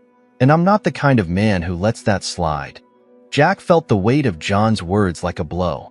He wanted to respond, to justify his actions, but something inside him, something he couldn't ignore, told him there was no justification. And for the first time in a long time, Jack felt the weight of his choices crashing down on him like an avalanche. "I understand, sir," he finally said, his voice low and restrained. "I had no idea who she was, and if you had, would it have been different?" John asked, raising his voice for the first time. "Respect shouldn't be given only to those you think deserve it. If you only respect those above you, then you've learned nothing about what it means to be a police officer." Jack remained silent, absorbing every word. He knew he was at a crossroads, and that any misstep could mean the end of his career. And perhaps something deeper, something he still couldn't fully comprehend. John looked at Jack for a few more seconds, letting the weight of the conversation hang in the air. "I want you to think about what happened," he finally said, taking a step back. "And tomorrow, I want an answer. You're going to decide whether you want to continue in this line of work or not. But know this, if you choose to continue, things will be different from now on." Jack nodded, unable to find words. John turned and left the room, leaving Jack alone with his thoughts. Maya, who had waited outside, saw her father leave and exchanged a brief glance with Jack before following John down the hallway. That look, full of complex emotions, was a silent reminder that the consequences of his actions were far from over. As Jack remained in the empty conference room, he allowed himself to feel, for the first time in years, the weight of regret. He knew the next few hours would be crucial. His past, the tumultuous present, and an uncertain future were all converging on a breaking point. Jack understood that he was on the brink of a decision that could change everything. That night, Jack Williams barely slept. The bed that usually provided him rest after a long day's work felt like a minefield of conflicting thoughts and emotions. Every time he closed his eyes, John Harris's words echoed in his mind, mixing with memories of his own childhood. The memories of his father returned like ghosts, bringing with them a blend of anger and sadness that Jack had long buried. When the sun finally began to rise on the horizon, Jack got up, feeling the weight of a sleepless night on his shoulders. He knew he needed to make a decision, and the deadline imposed by John hung over him like a sword. As he looked in the mirror, he saw a tired man, with deep-set eyes and a hardened expression, a reflection that was becoming harder to recognize. After getting dressed and having a quick coffee, Jack grabbed his cruiser keys and drove to the police department. On the way, his hands trembled slightly on the steering wheel, a reflection of his turbulent mental state. He had always considered himself a strong person, but for the first time in a long while, he felt vulnerable. The streets he drove through, once so familiar, now seemed strange, as if he were seeing everything through new eyes. When he arrived at the department, Jack tried to focus on his work. He sat at his desk, organizing the previous day's reports and responding to pending emails. But no matter how hard he tried to concentrate on the tasks, his mind kept returning to the incident with Maya and the conversation with John. At that moment, the door to the room opened and Sergeant McAllister, a burly man with a perpetually furrowed brow, walked in.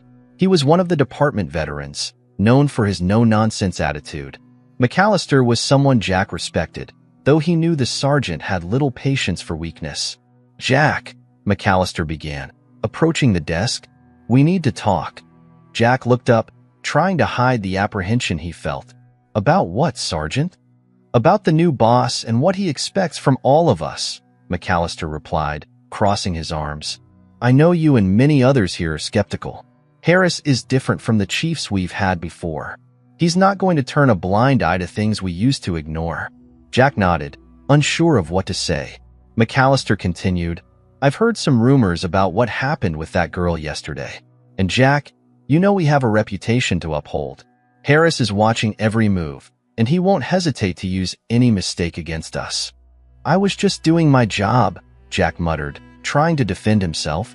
"I know you were, but the world is changing," McAllister said, in a tone softer than usual.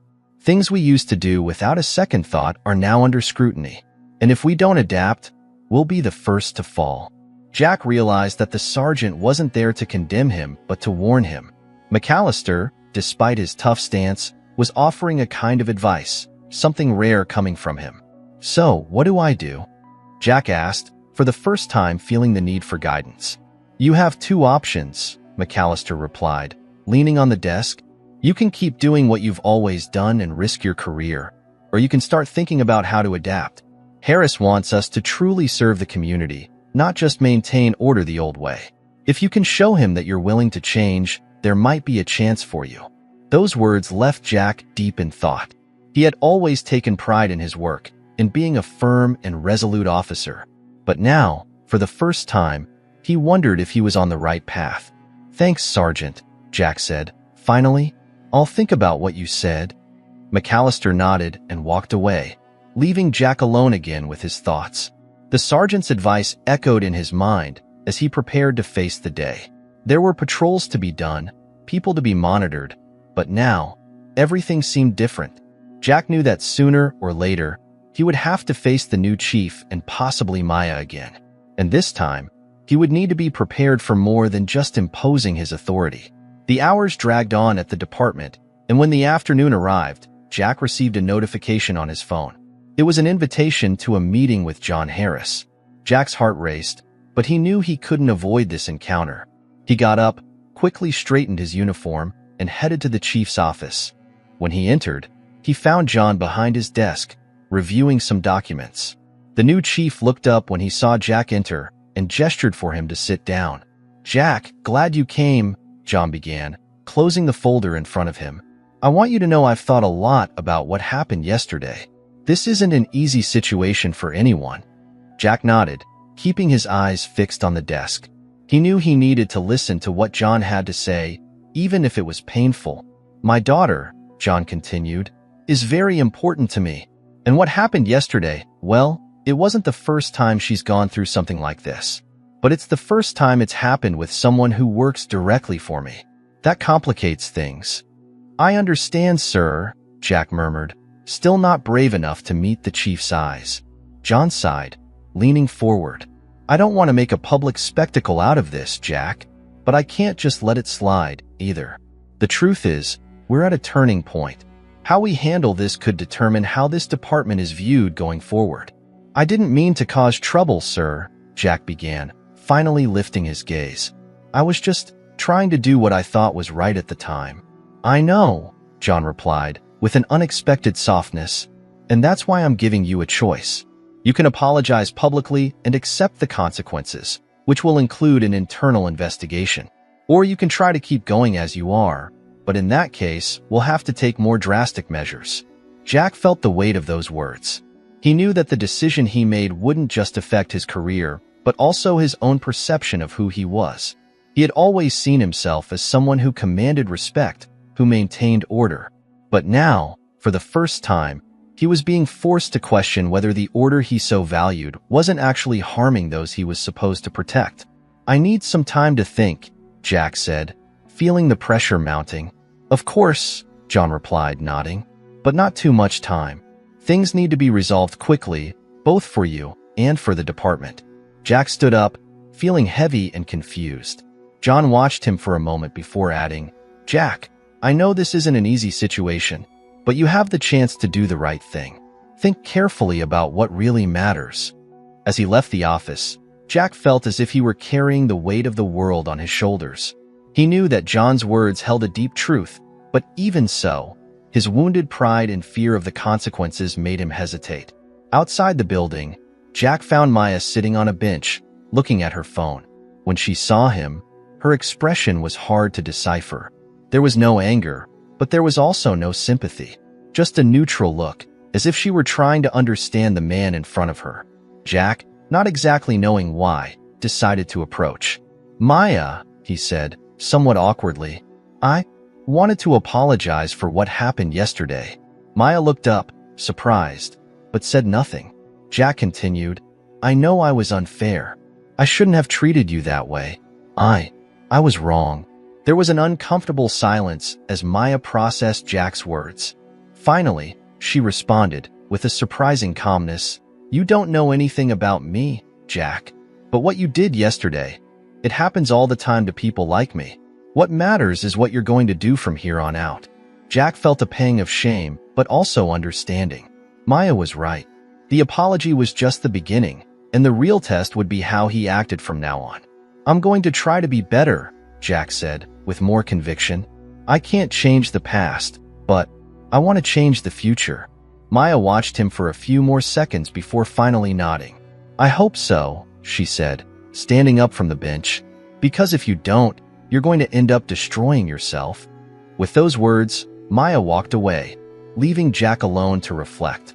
He knew he was at a crucial point in his life, where every decision could lead him down a completely different path. Jack watched Maya walk away, feeling the weight of her words echo in his mind. He stood there for a few more minutes, trying to process everything. That 14-year-old girl had managed to penetrate a layer of his consciousness that he didn't even know existed. Jack had always prided himself on being impenetrable, someone who never let others' words affect him. But now, standing there in the middle of a hot afternoon, he felt something inside him begin to crack.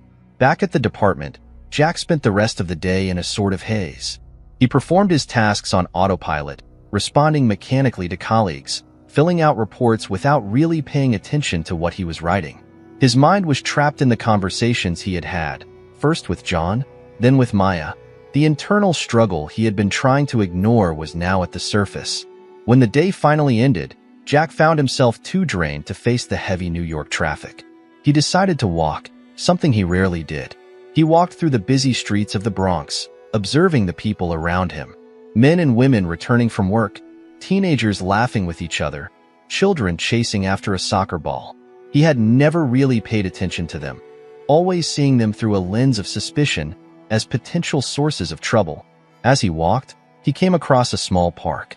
It was a simple place, with worn wooden benches and a few scattered trees.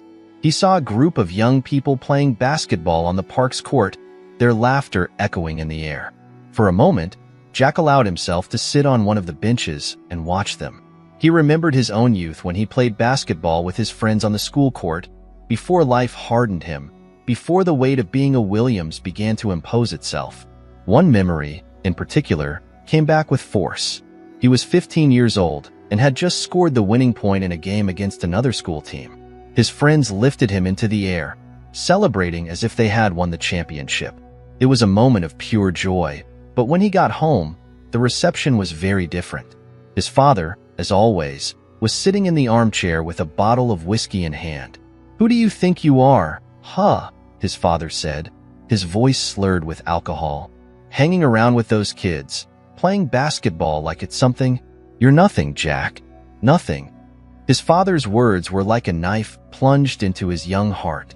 He tried to argue, to explain how he had felt in that moment, but all he got in return was disdain and another lesson that the world had no place for weakness. From that point on, Jack promised himself that he would never allow anyone to see him vulnerable again. He would be strong, relentless, someone no one would dare to challenge.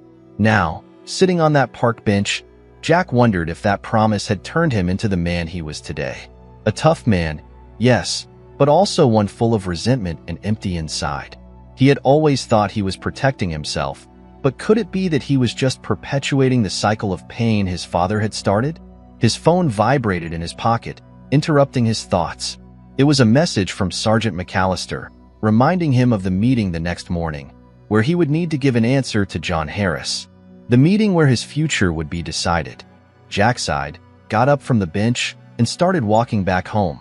He knew he needed to make a decision, but each option seemed scarier than the other. If he chose to continue as he always had, he would risk his career and his reputation. But if he chose to apologize and face the consequences, he would be admitting to himself that something was deeply wrong with his way of seeing the world.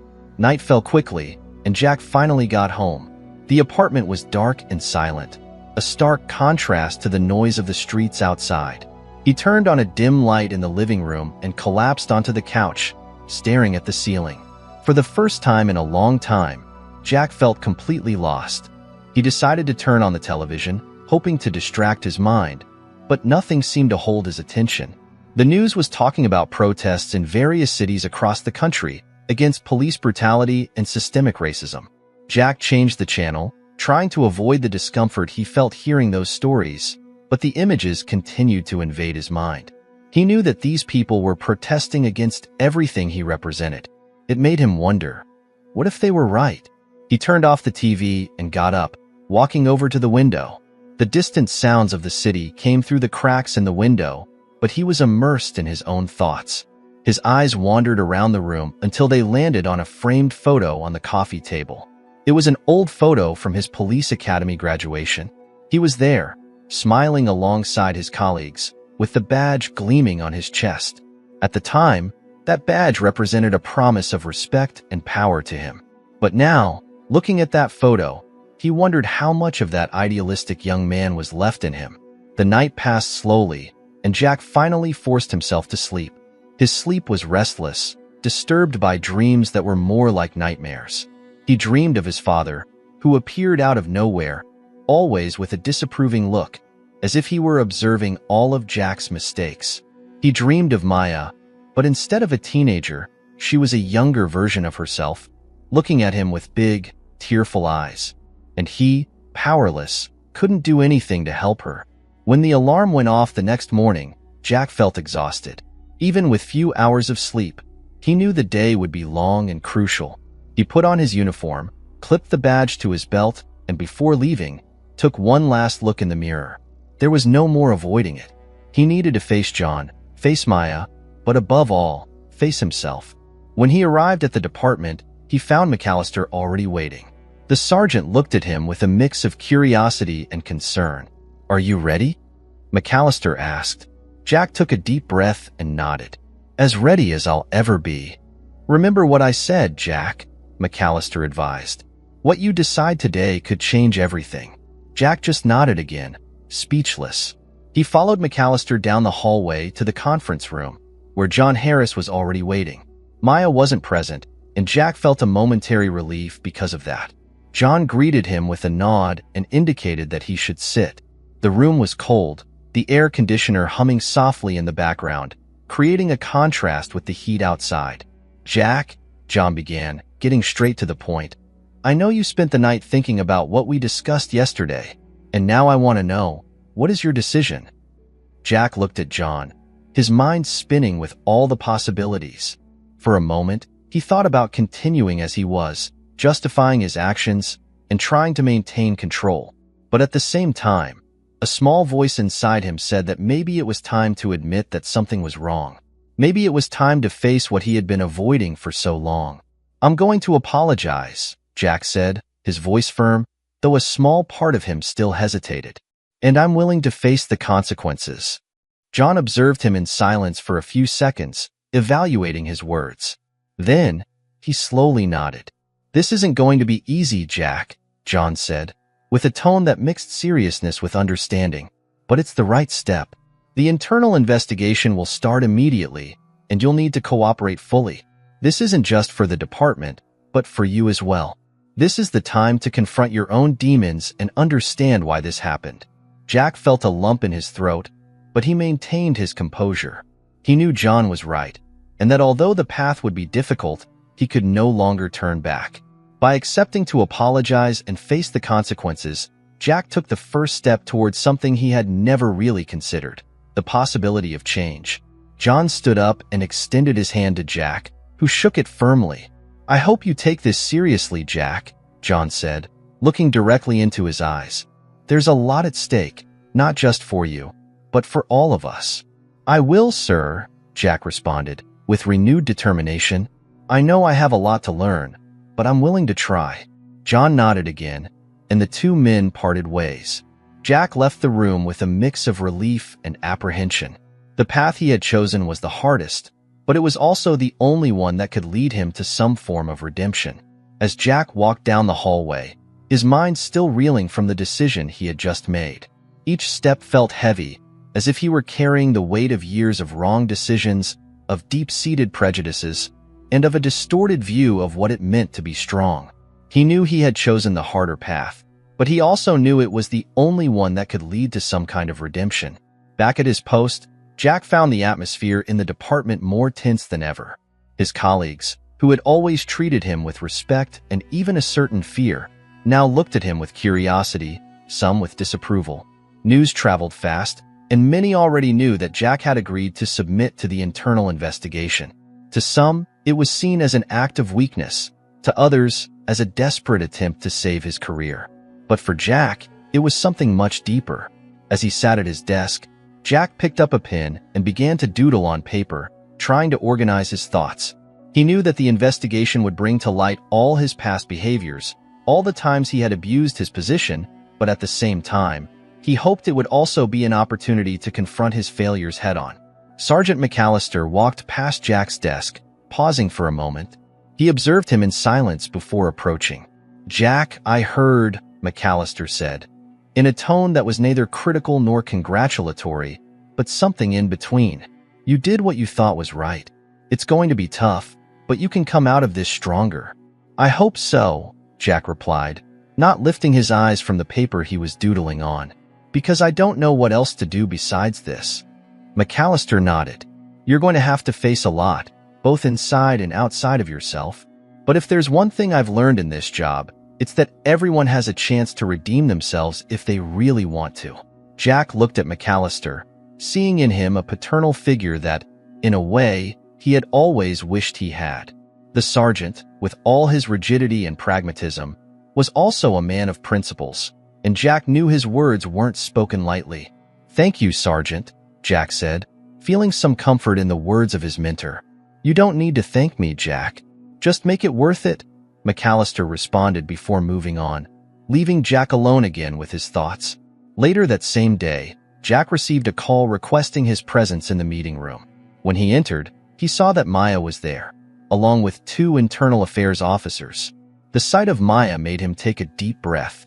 She was sitting, with a calm but firm expression, clearly waiting to see how Jack would handle the situation. "Jack Williams," one of the officers began, "as you know, we've initiated an investigation to determine the recent events, as well as other possible incidents in your history. We'll need you to fully cooperate with the investigation, answering all questions honestly and transparently." "I understand," Jack replied, trying to stay calm. "I'm here to cooperate." The officer nodded and began asking questions, reviewing not only the incident with Maya, but also other moments when Jack may have overstepped his authority. With each question, Jack found himself forced to revisit his actions, to confront each decision as if seeing it from the outside for the first time. He began to notice a pattern, a series of behaviors he had justified as maintaining order, but which were actually rooted in prejudice and fear. Maya, who had remained silent until then, finally spoke. Her voice was calm, but it carried a strength that made Jack shudder. "Jack, do you understand the impact your actions have? Not just on me, but on the entire community?" Jack looked at her, feeling a tightness in his chest. He knew there was no easy answer to that question, but for the first time, he didn't try to defend himself. I'm starting to understand," Jack replied sincerely. "I have no excuses for what I did. All I can say is that I'm willing to change and do whatever it takes to make things right." Maya watched him for a moment, as if evaluating the sincerity of his words. Finally, she gave a slight nod, an almost imperceptible gesture, but one that gave Jack a small spark of hope. The meeting continued, with more questions and document reviews. Every minute felt like a test, a trial by fire that Jack knew he had to face. When it was all over, the officers told Jack that he would be temporarily suspended until the investigation was concluded. It was a hard blow, but Jack knew it was necessary. Before leaving, Maya approached Jack. "I really hope you can do it, Jack. Because if you fail, it won't just be you who loses. A lot of people will see it as proof that things never change." "I won't fail, Maya," Jack responded, with more conviction than he had ever felt. "I promise." She watched him for a few more seconds before finally walking away. Jack remained in the meeting room, alone, feeling the weight of everything that was to come. But at the same time, there was a sense that, for the first time, he was on the right path. Jack left the department with the temporary suspension weighing on his shoulders, but also with a strange sense of relief. He knew there was a long road ahead, full of obstacles and challenges, but at the same time, he felt that he had taken the first true step towards real change. He walked through the streets of the Bronx, observing life around him with a different perspective. What he once saw as a scene of threats and suspicion now seemed like a place full of possibilities for redemption and learning. Jack knew he couldn't erase what he had done, but he was determined not to let it define who he was forever. The walk home was long, but for the first time, Jack didn't feel so alone. There was purpose, a new beginning, and with that in mind, he was willing to face all the challenges that would come, to prove to himself and to others that change was possible, even for someone like him. Jack spent the first days of his suspension trying to adjust to his new reality. He distanced himself from everything that had been part of his work routine. The cruiser, the uniform, the badge. Everything that had once defined his identity. Now, with free time and a heavy mind, he found himself confronted with the realities of his life that he had always preferred to ignore. Jack's apartment, usually a refuge of silence and control, became a place of incessant reflection. Every room seemed to echo the thoughts he tried to avoid. He spent the first mornings in front of the television, but the news about police brutality and ongoing protests forced him to turn it off. It seemed that the whole world was determined to make him confront his own flaws. One day, after a sleepless night, Jack decided he needed to get out of the house. The fresh morning air would be better than staying trapped with his thoughts. He dressed casually and went out for a walk around the neighborhood. The streets of the Bronx, which had once seemed so familiar to him, now felt loaded with meanings he had never noticed before. Every corner, every face he passed, brought back memories of a time when he was someone who simply imposed his authority without caring about the people around him. As he walked, Jack found himself in front of the same park where he had been days earlier, after his first confrontation with John and Maya. The basketball court was empty, and the sound of leaves rustling in the wind was almost relaxing.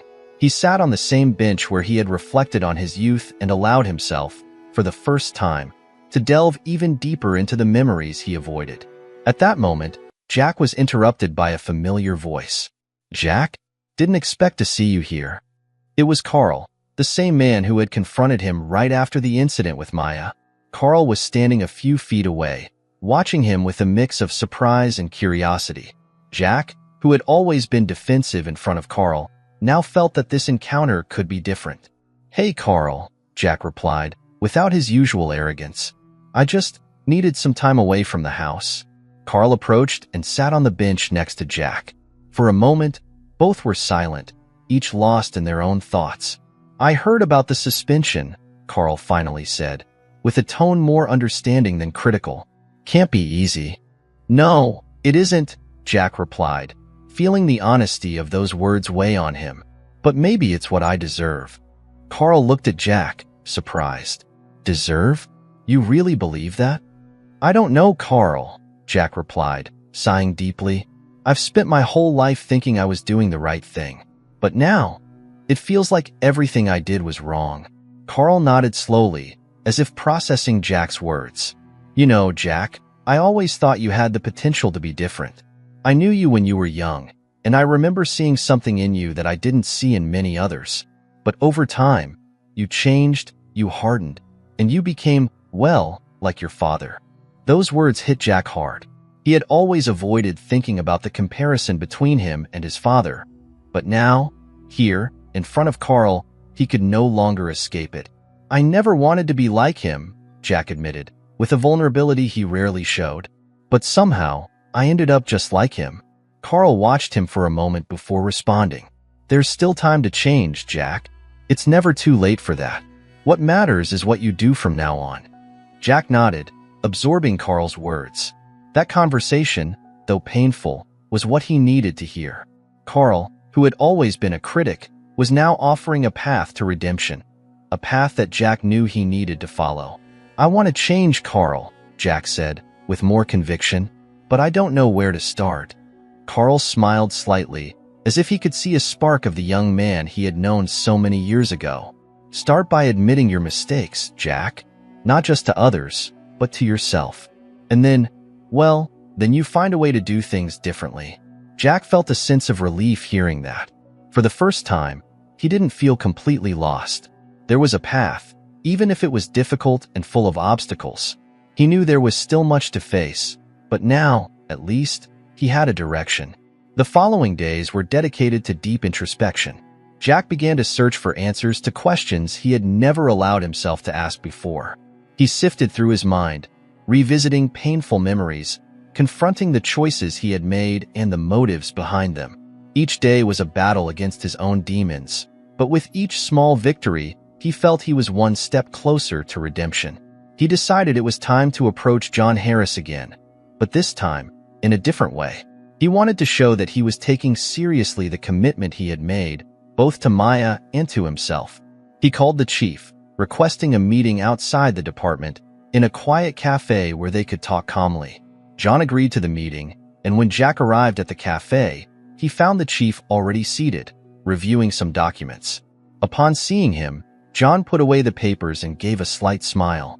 "Jack, it's good to see that you're willing to continue this conversation," John said, gesturing for him to sit. "Thanks for accepting," Jack replied, taking the seat across from John. He was nervous, but determined to be as honest as possible. "I wanted to thank you for giving me this chance, and to say that I'm taking it seriously." John nodded, observing Jack attentively. "I know this isn't easy for you, Jack, but I'm glad you're willing to do what's right." Jack took a deep breath before continuing. "I've spent a lot of time thinking, trying to understand where I went wrong. And as much as I wanted to blame other things or other people, I realized that the fault lies with me. I allowed my past to turn me into someone I didn't want to be." John remained silent, giving Jack space to continue. "I always thought that being strong meant being relentless, never showing weakness. But now I see that I was just repeating my father's mistakes taking out my own pain on others, Jack confessed, with a sincerity he rarely let show. John leaned forward, his expression gentle but serious. Jack, what you're saying is the first step towards real change.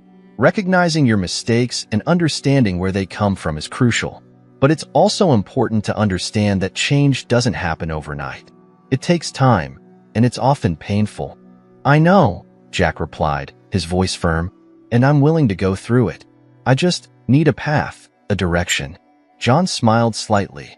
Well, that's what I'm here for. I'm not just your boss, Jack, but someone who believes people can change if they really want to. And if you're willing to work on it, I'm willing to help you. Jack felt immediate relief, but also a growing sense of responsibility. He knew John's words weren't empty promises, but a mutual commitment.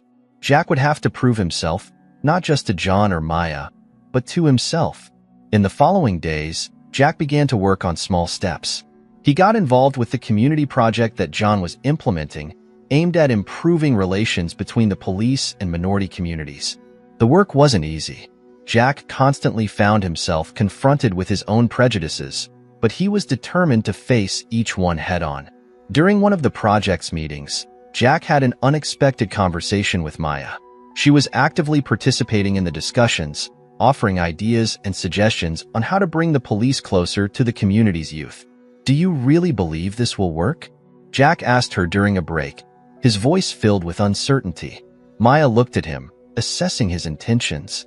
I believe it's a start. It won't fix everything, but it's a step in the right direction. I want to believe that too, Jack said, with a tone of sincerity that even surprised himself. I never imagined I'd be on the other side, trying to fix something I helped break.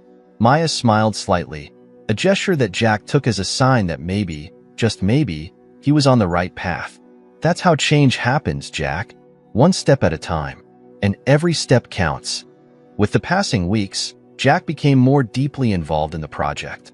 He began to attend meetings with community leaders, listen to the residents' concerns, and, most importantly, started to see the world through a different lens. The journey of change was slow and full of obstacles, but Jack was determined to keep going, even when the road seemed uncertain. One afternoon, after an intense meeting, Jack found himself alone in the community room where the project was being discussed. The other participants had already left, but he stayed behind to organize his thoughts. Sitting in one of the plastic chairs, he looked at the wall where posters with the project's goals were pinned.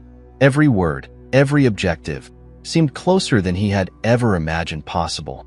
The sound of footsteps echoing in the hallway brought Jack back to reality. He lifted his head just in time to see Maya entering the room, holding a notebook. She paused for a moment when she saw him there, but instead of leaving, she walked towards him. Is everything okay, Jack? Maya asked, her voice calm but attentive. Jack smiled slightly, gesturing for her to sit next to him. I'm fine. I was just thinking. Maya pulled a chair and sat next to him. For a moment, both were silent, looking at the posters on the wall. It was a comfortable silence, the kind that arises when two people are in sync, even though there are still scars between them. I've been thinking a lot these past few days, Jack began, turning to look at Maya, about how I got here and how much I still need to improve. Maya looked at him, her eyes filled with a maturity far beyond her 14 years. I think that's how we all grow, Jack, confronting our mistakes and deciding to be better. No one is perfect, but what matters is the desire to change. Jack nodded, feeling a strange mix of gratitude and guilt. I just hope that, in the end, I can make a difference. You already are, Maya replied, with a gentleness that completely disarmed Jack. The simple fact that you're here, trying, is already a big step. And even if it takes time, it's going to make a difference for a lot of people. Those words touched something deep in Jack. He had always considered himself strong, but now he saw that true strength was in admitting his weaknesses and working to overcome them. He knew there was still a long way to go, but with people like Maya and John by his side, he felt more prepared to face the challenges. Thank you, Maya, Jack said sincerely. I don't know if I've told you this, but you've taught me a lot. Maya smiled, and this time it was a full smile, without the shadow of distrust that had existed between them before. I think we're all learning, Jack, And that's what really matters. After that conversation, Jack felt a renewed determination grow within him. He began to get even more involved in the project, seeking ways not only to redeem himself, but to truly help the community. He attended community events, visited schools, and, above all, started to listen more than talk. Every interaction was an opportunity to learn, to become someone better. One night, Jack was invited to speak on a community panel about relations between the police and the neighborhood residents. It was a task he would never have accepted before, but now, he saw it as an opportunity. During the panel, Jack shared his story, without hiding his past mistakes and prejudices. He talked about his journey of change, and how he was still learning to be the person he should have always been. "I'm not a perfect man," Jack said, looking at the audience that was listening attentively, "but I'm committed to doing things differently from now on.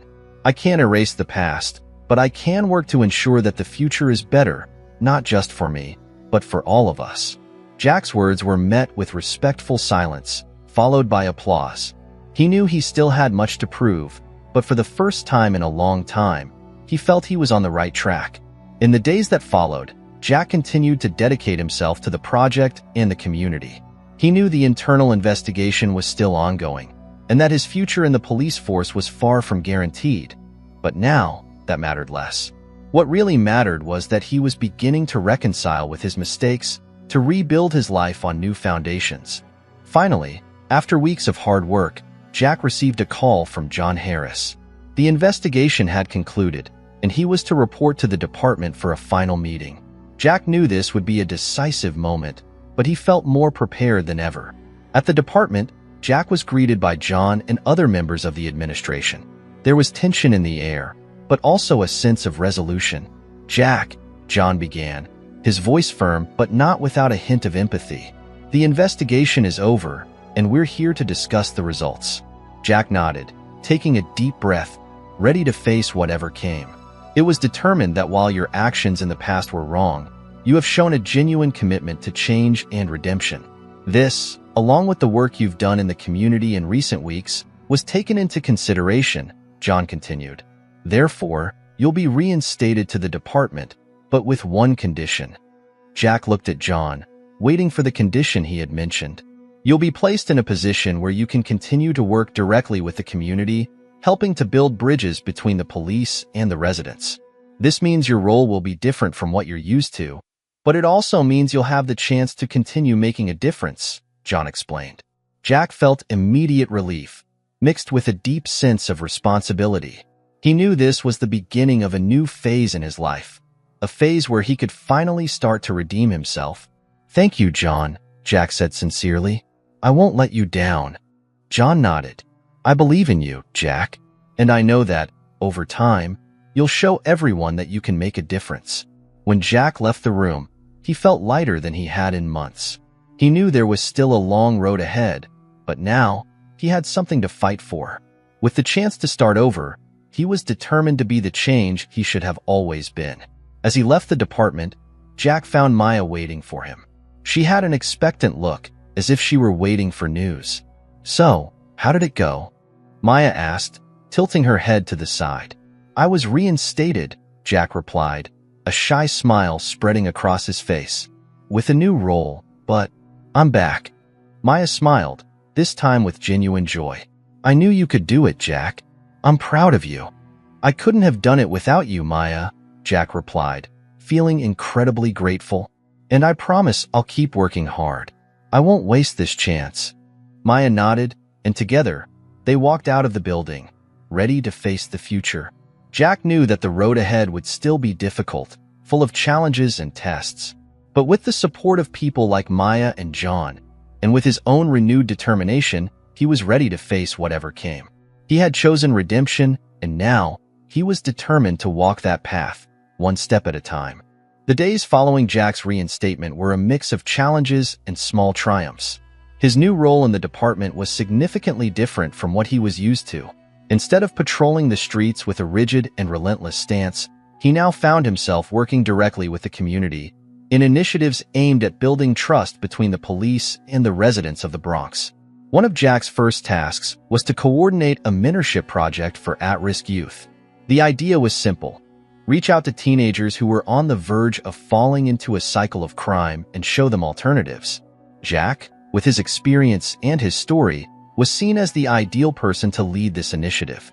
He knew that many of the young people he would work with were like he once was, full of anger and without direction. And for that very reason, he was determined to make a difference. The project was set up at a community center in the heart of the Bronx. When Jack arrived on the first day, he felt a mix of nervousness and determination. He knew that to earn these young people's trust, he would need more than just words. He would need to show that he was truly committed. The community center was bustling, with teenagers gathered in small groups, some playing basketball on the outdoor court, others just talking. Jack walked in, greeted by Carla, one of the center's organizers. She was an energetic woman with a welcoming smile that immediately put Jack at ease. "Jack, I'm glad you're here," Carla said, shaking his hand enthusiastically. "We're all very excited to see how you can help these boys." "Thanks, Carla. I'm excited to get started," Jack replied, trying to convey a confidence he was still building. "I want to do whatever I can to really help." Carla smiled and led him to a small room where some teenagers were waiting. There were 6 boys, ranging in age from 13 to 17, all with expressions that varied between curiosity and suspicion. Jack knew that most of them didn't have good experiences with the police, and that earning their trust would be the first challenge. "Hey, everyone," Jack began, sitting down in one of the chairs. "I'm Jack Williams, and I'll be here to talk with you, help out where I can, and, I hope, learn as well. I know that many of you probably have your reasons for not trusting someone like me, but I'm here to try and change that." The boys exchanged glances, unsure of how to respond. One of them, a 16-year-old named Malik, was the first to speak. "You're a cop, right?" Malik asked, his voice full of suspicion. "Why should we trust you?" Jack looked directly at Malik, fully understanding where that suspicion came from. "Yes, I'm a cop, and I know that in the past, I've made mistakes that made people like you not trust the police. But I'm here because I want to change that. I want to be part of the solution, not the problem." Malik continued to look at him, his eyes narrowed as if trying to gauge Jack's sincerity. "It's easy to talk, harder to prove." Jack nodded. "You're right, Malik. Words are easy. That's why I'm not just going to talk. I'll be here with you, every week, listening to what you have to say, helping where I can, and proving that I mean it." The other boys remained silent, but Jack noticed that their expressions were less closed off. He knew he had taken a small step, but that there was still a long way to go. The first weeks of the project were challenging. The teenagers were reticent, suspicious, and many of them tested Jack's patience at every opportunity. They wanted to see how far they could push, how much Jack was willing to take. But Jack, committed to his new approach, handled each situation with calm and understanding, trying to understand the roots of each boy's problems. There were moments when Jack found himself confronted with his own prejudices, but he took those moments as opportunities for growth. He began to see the boys not as potential criminals, but as young people full of potential who, with the right guidance, could find a different path. One afternoon, after a particularly challenging session where one of the boys had stormed out of the room, Jack found himself alone in the community center's small kitchen, nursing a cup of coffee. He was feeling the weight of the responsibility he had taken on, and at that moment, he wondered if he was really capable of making a difference. "Is everything okay?" a voice asked, pulling Jack out of his thoughts. It was Maya, who had arrived at the center to attend a community meeting. Jack looked at her and smiled slightly, although the smile didn't fully reach his eyes. "Yeah, just tired, I guess." Maya walked over and leaned against the counter next to him. "Working with these boys isn't easy. They've been through a lot, and trusting someone, especially a cop, isn't something that happens overnight." "I know," Jack replied, looking into his coffee cup, "but sometimes it feels like I'm not making any progress. Like everything I say just bounces off them." Maya put a hand on Jack's shoulder, a gesture of support that caught him off guard. "Jack, change takes time, and you are making progress, even if it doesn't seem like it. The fact that you're here, trying, makes a difference. Don't give up." Jack looked at Maya, grateful for her words. She had become someone he trusted deeply, and her encouragement meant a lot to him. "Thanks, Maya. I needed to hear that." Maya smiled, her eyes full of understanding. We all need support sometimes. And you have mine, Jack. Jack felt a renewed sense of determination after that conversation. He knew that the road ahead was still long, but he was committed to seeing it through.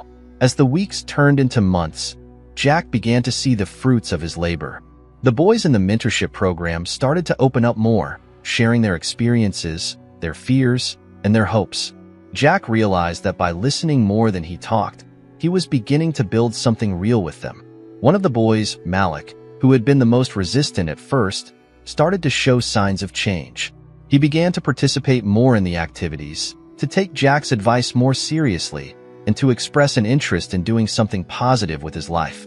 Jack knew that Malik still had a long way to go, but the progress was undeniable. One day, after a particularly successful session where the boys had worked together to complete a community project, Malik approached Jack as the others were leaving.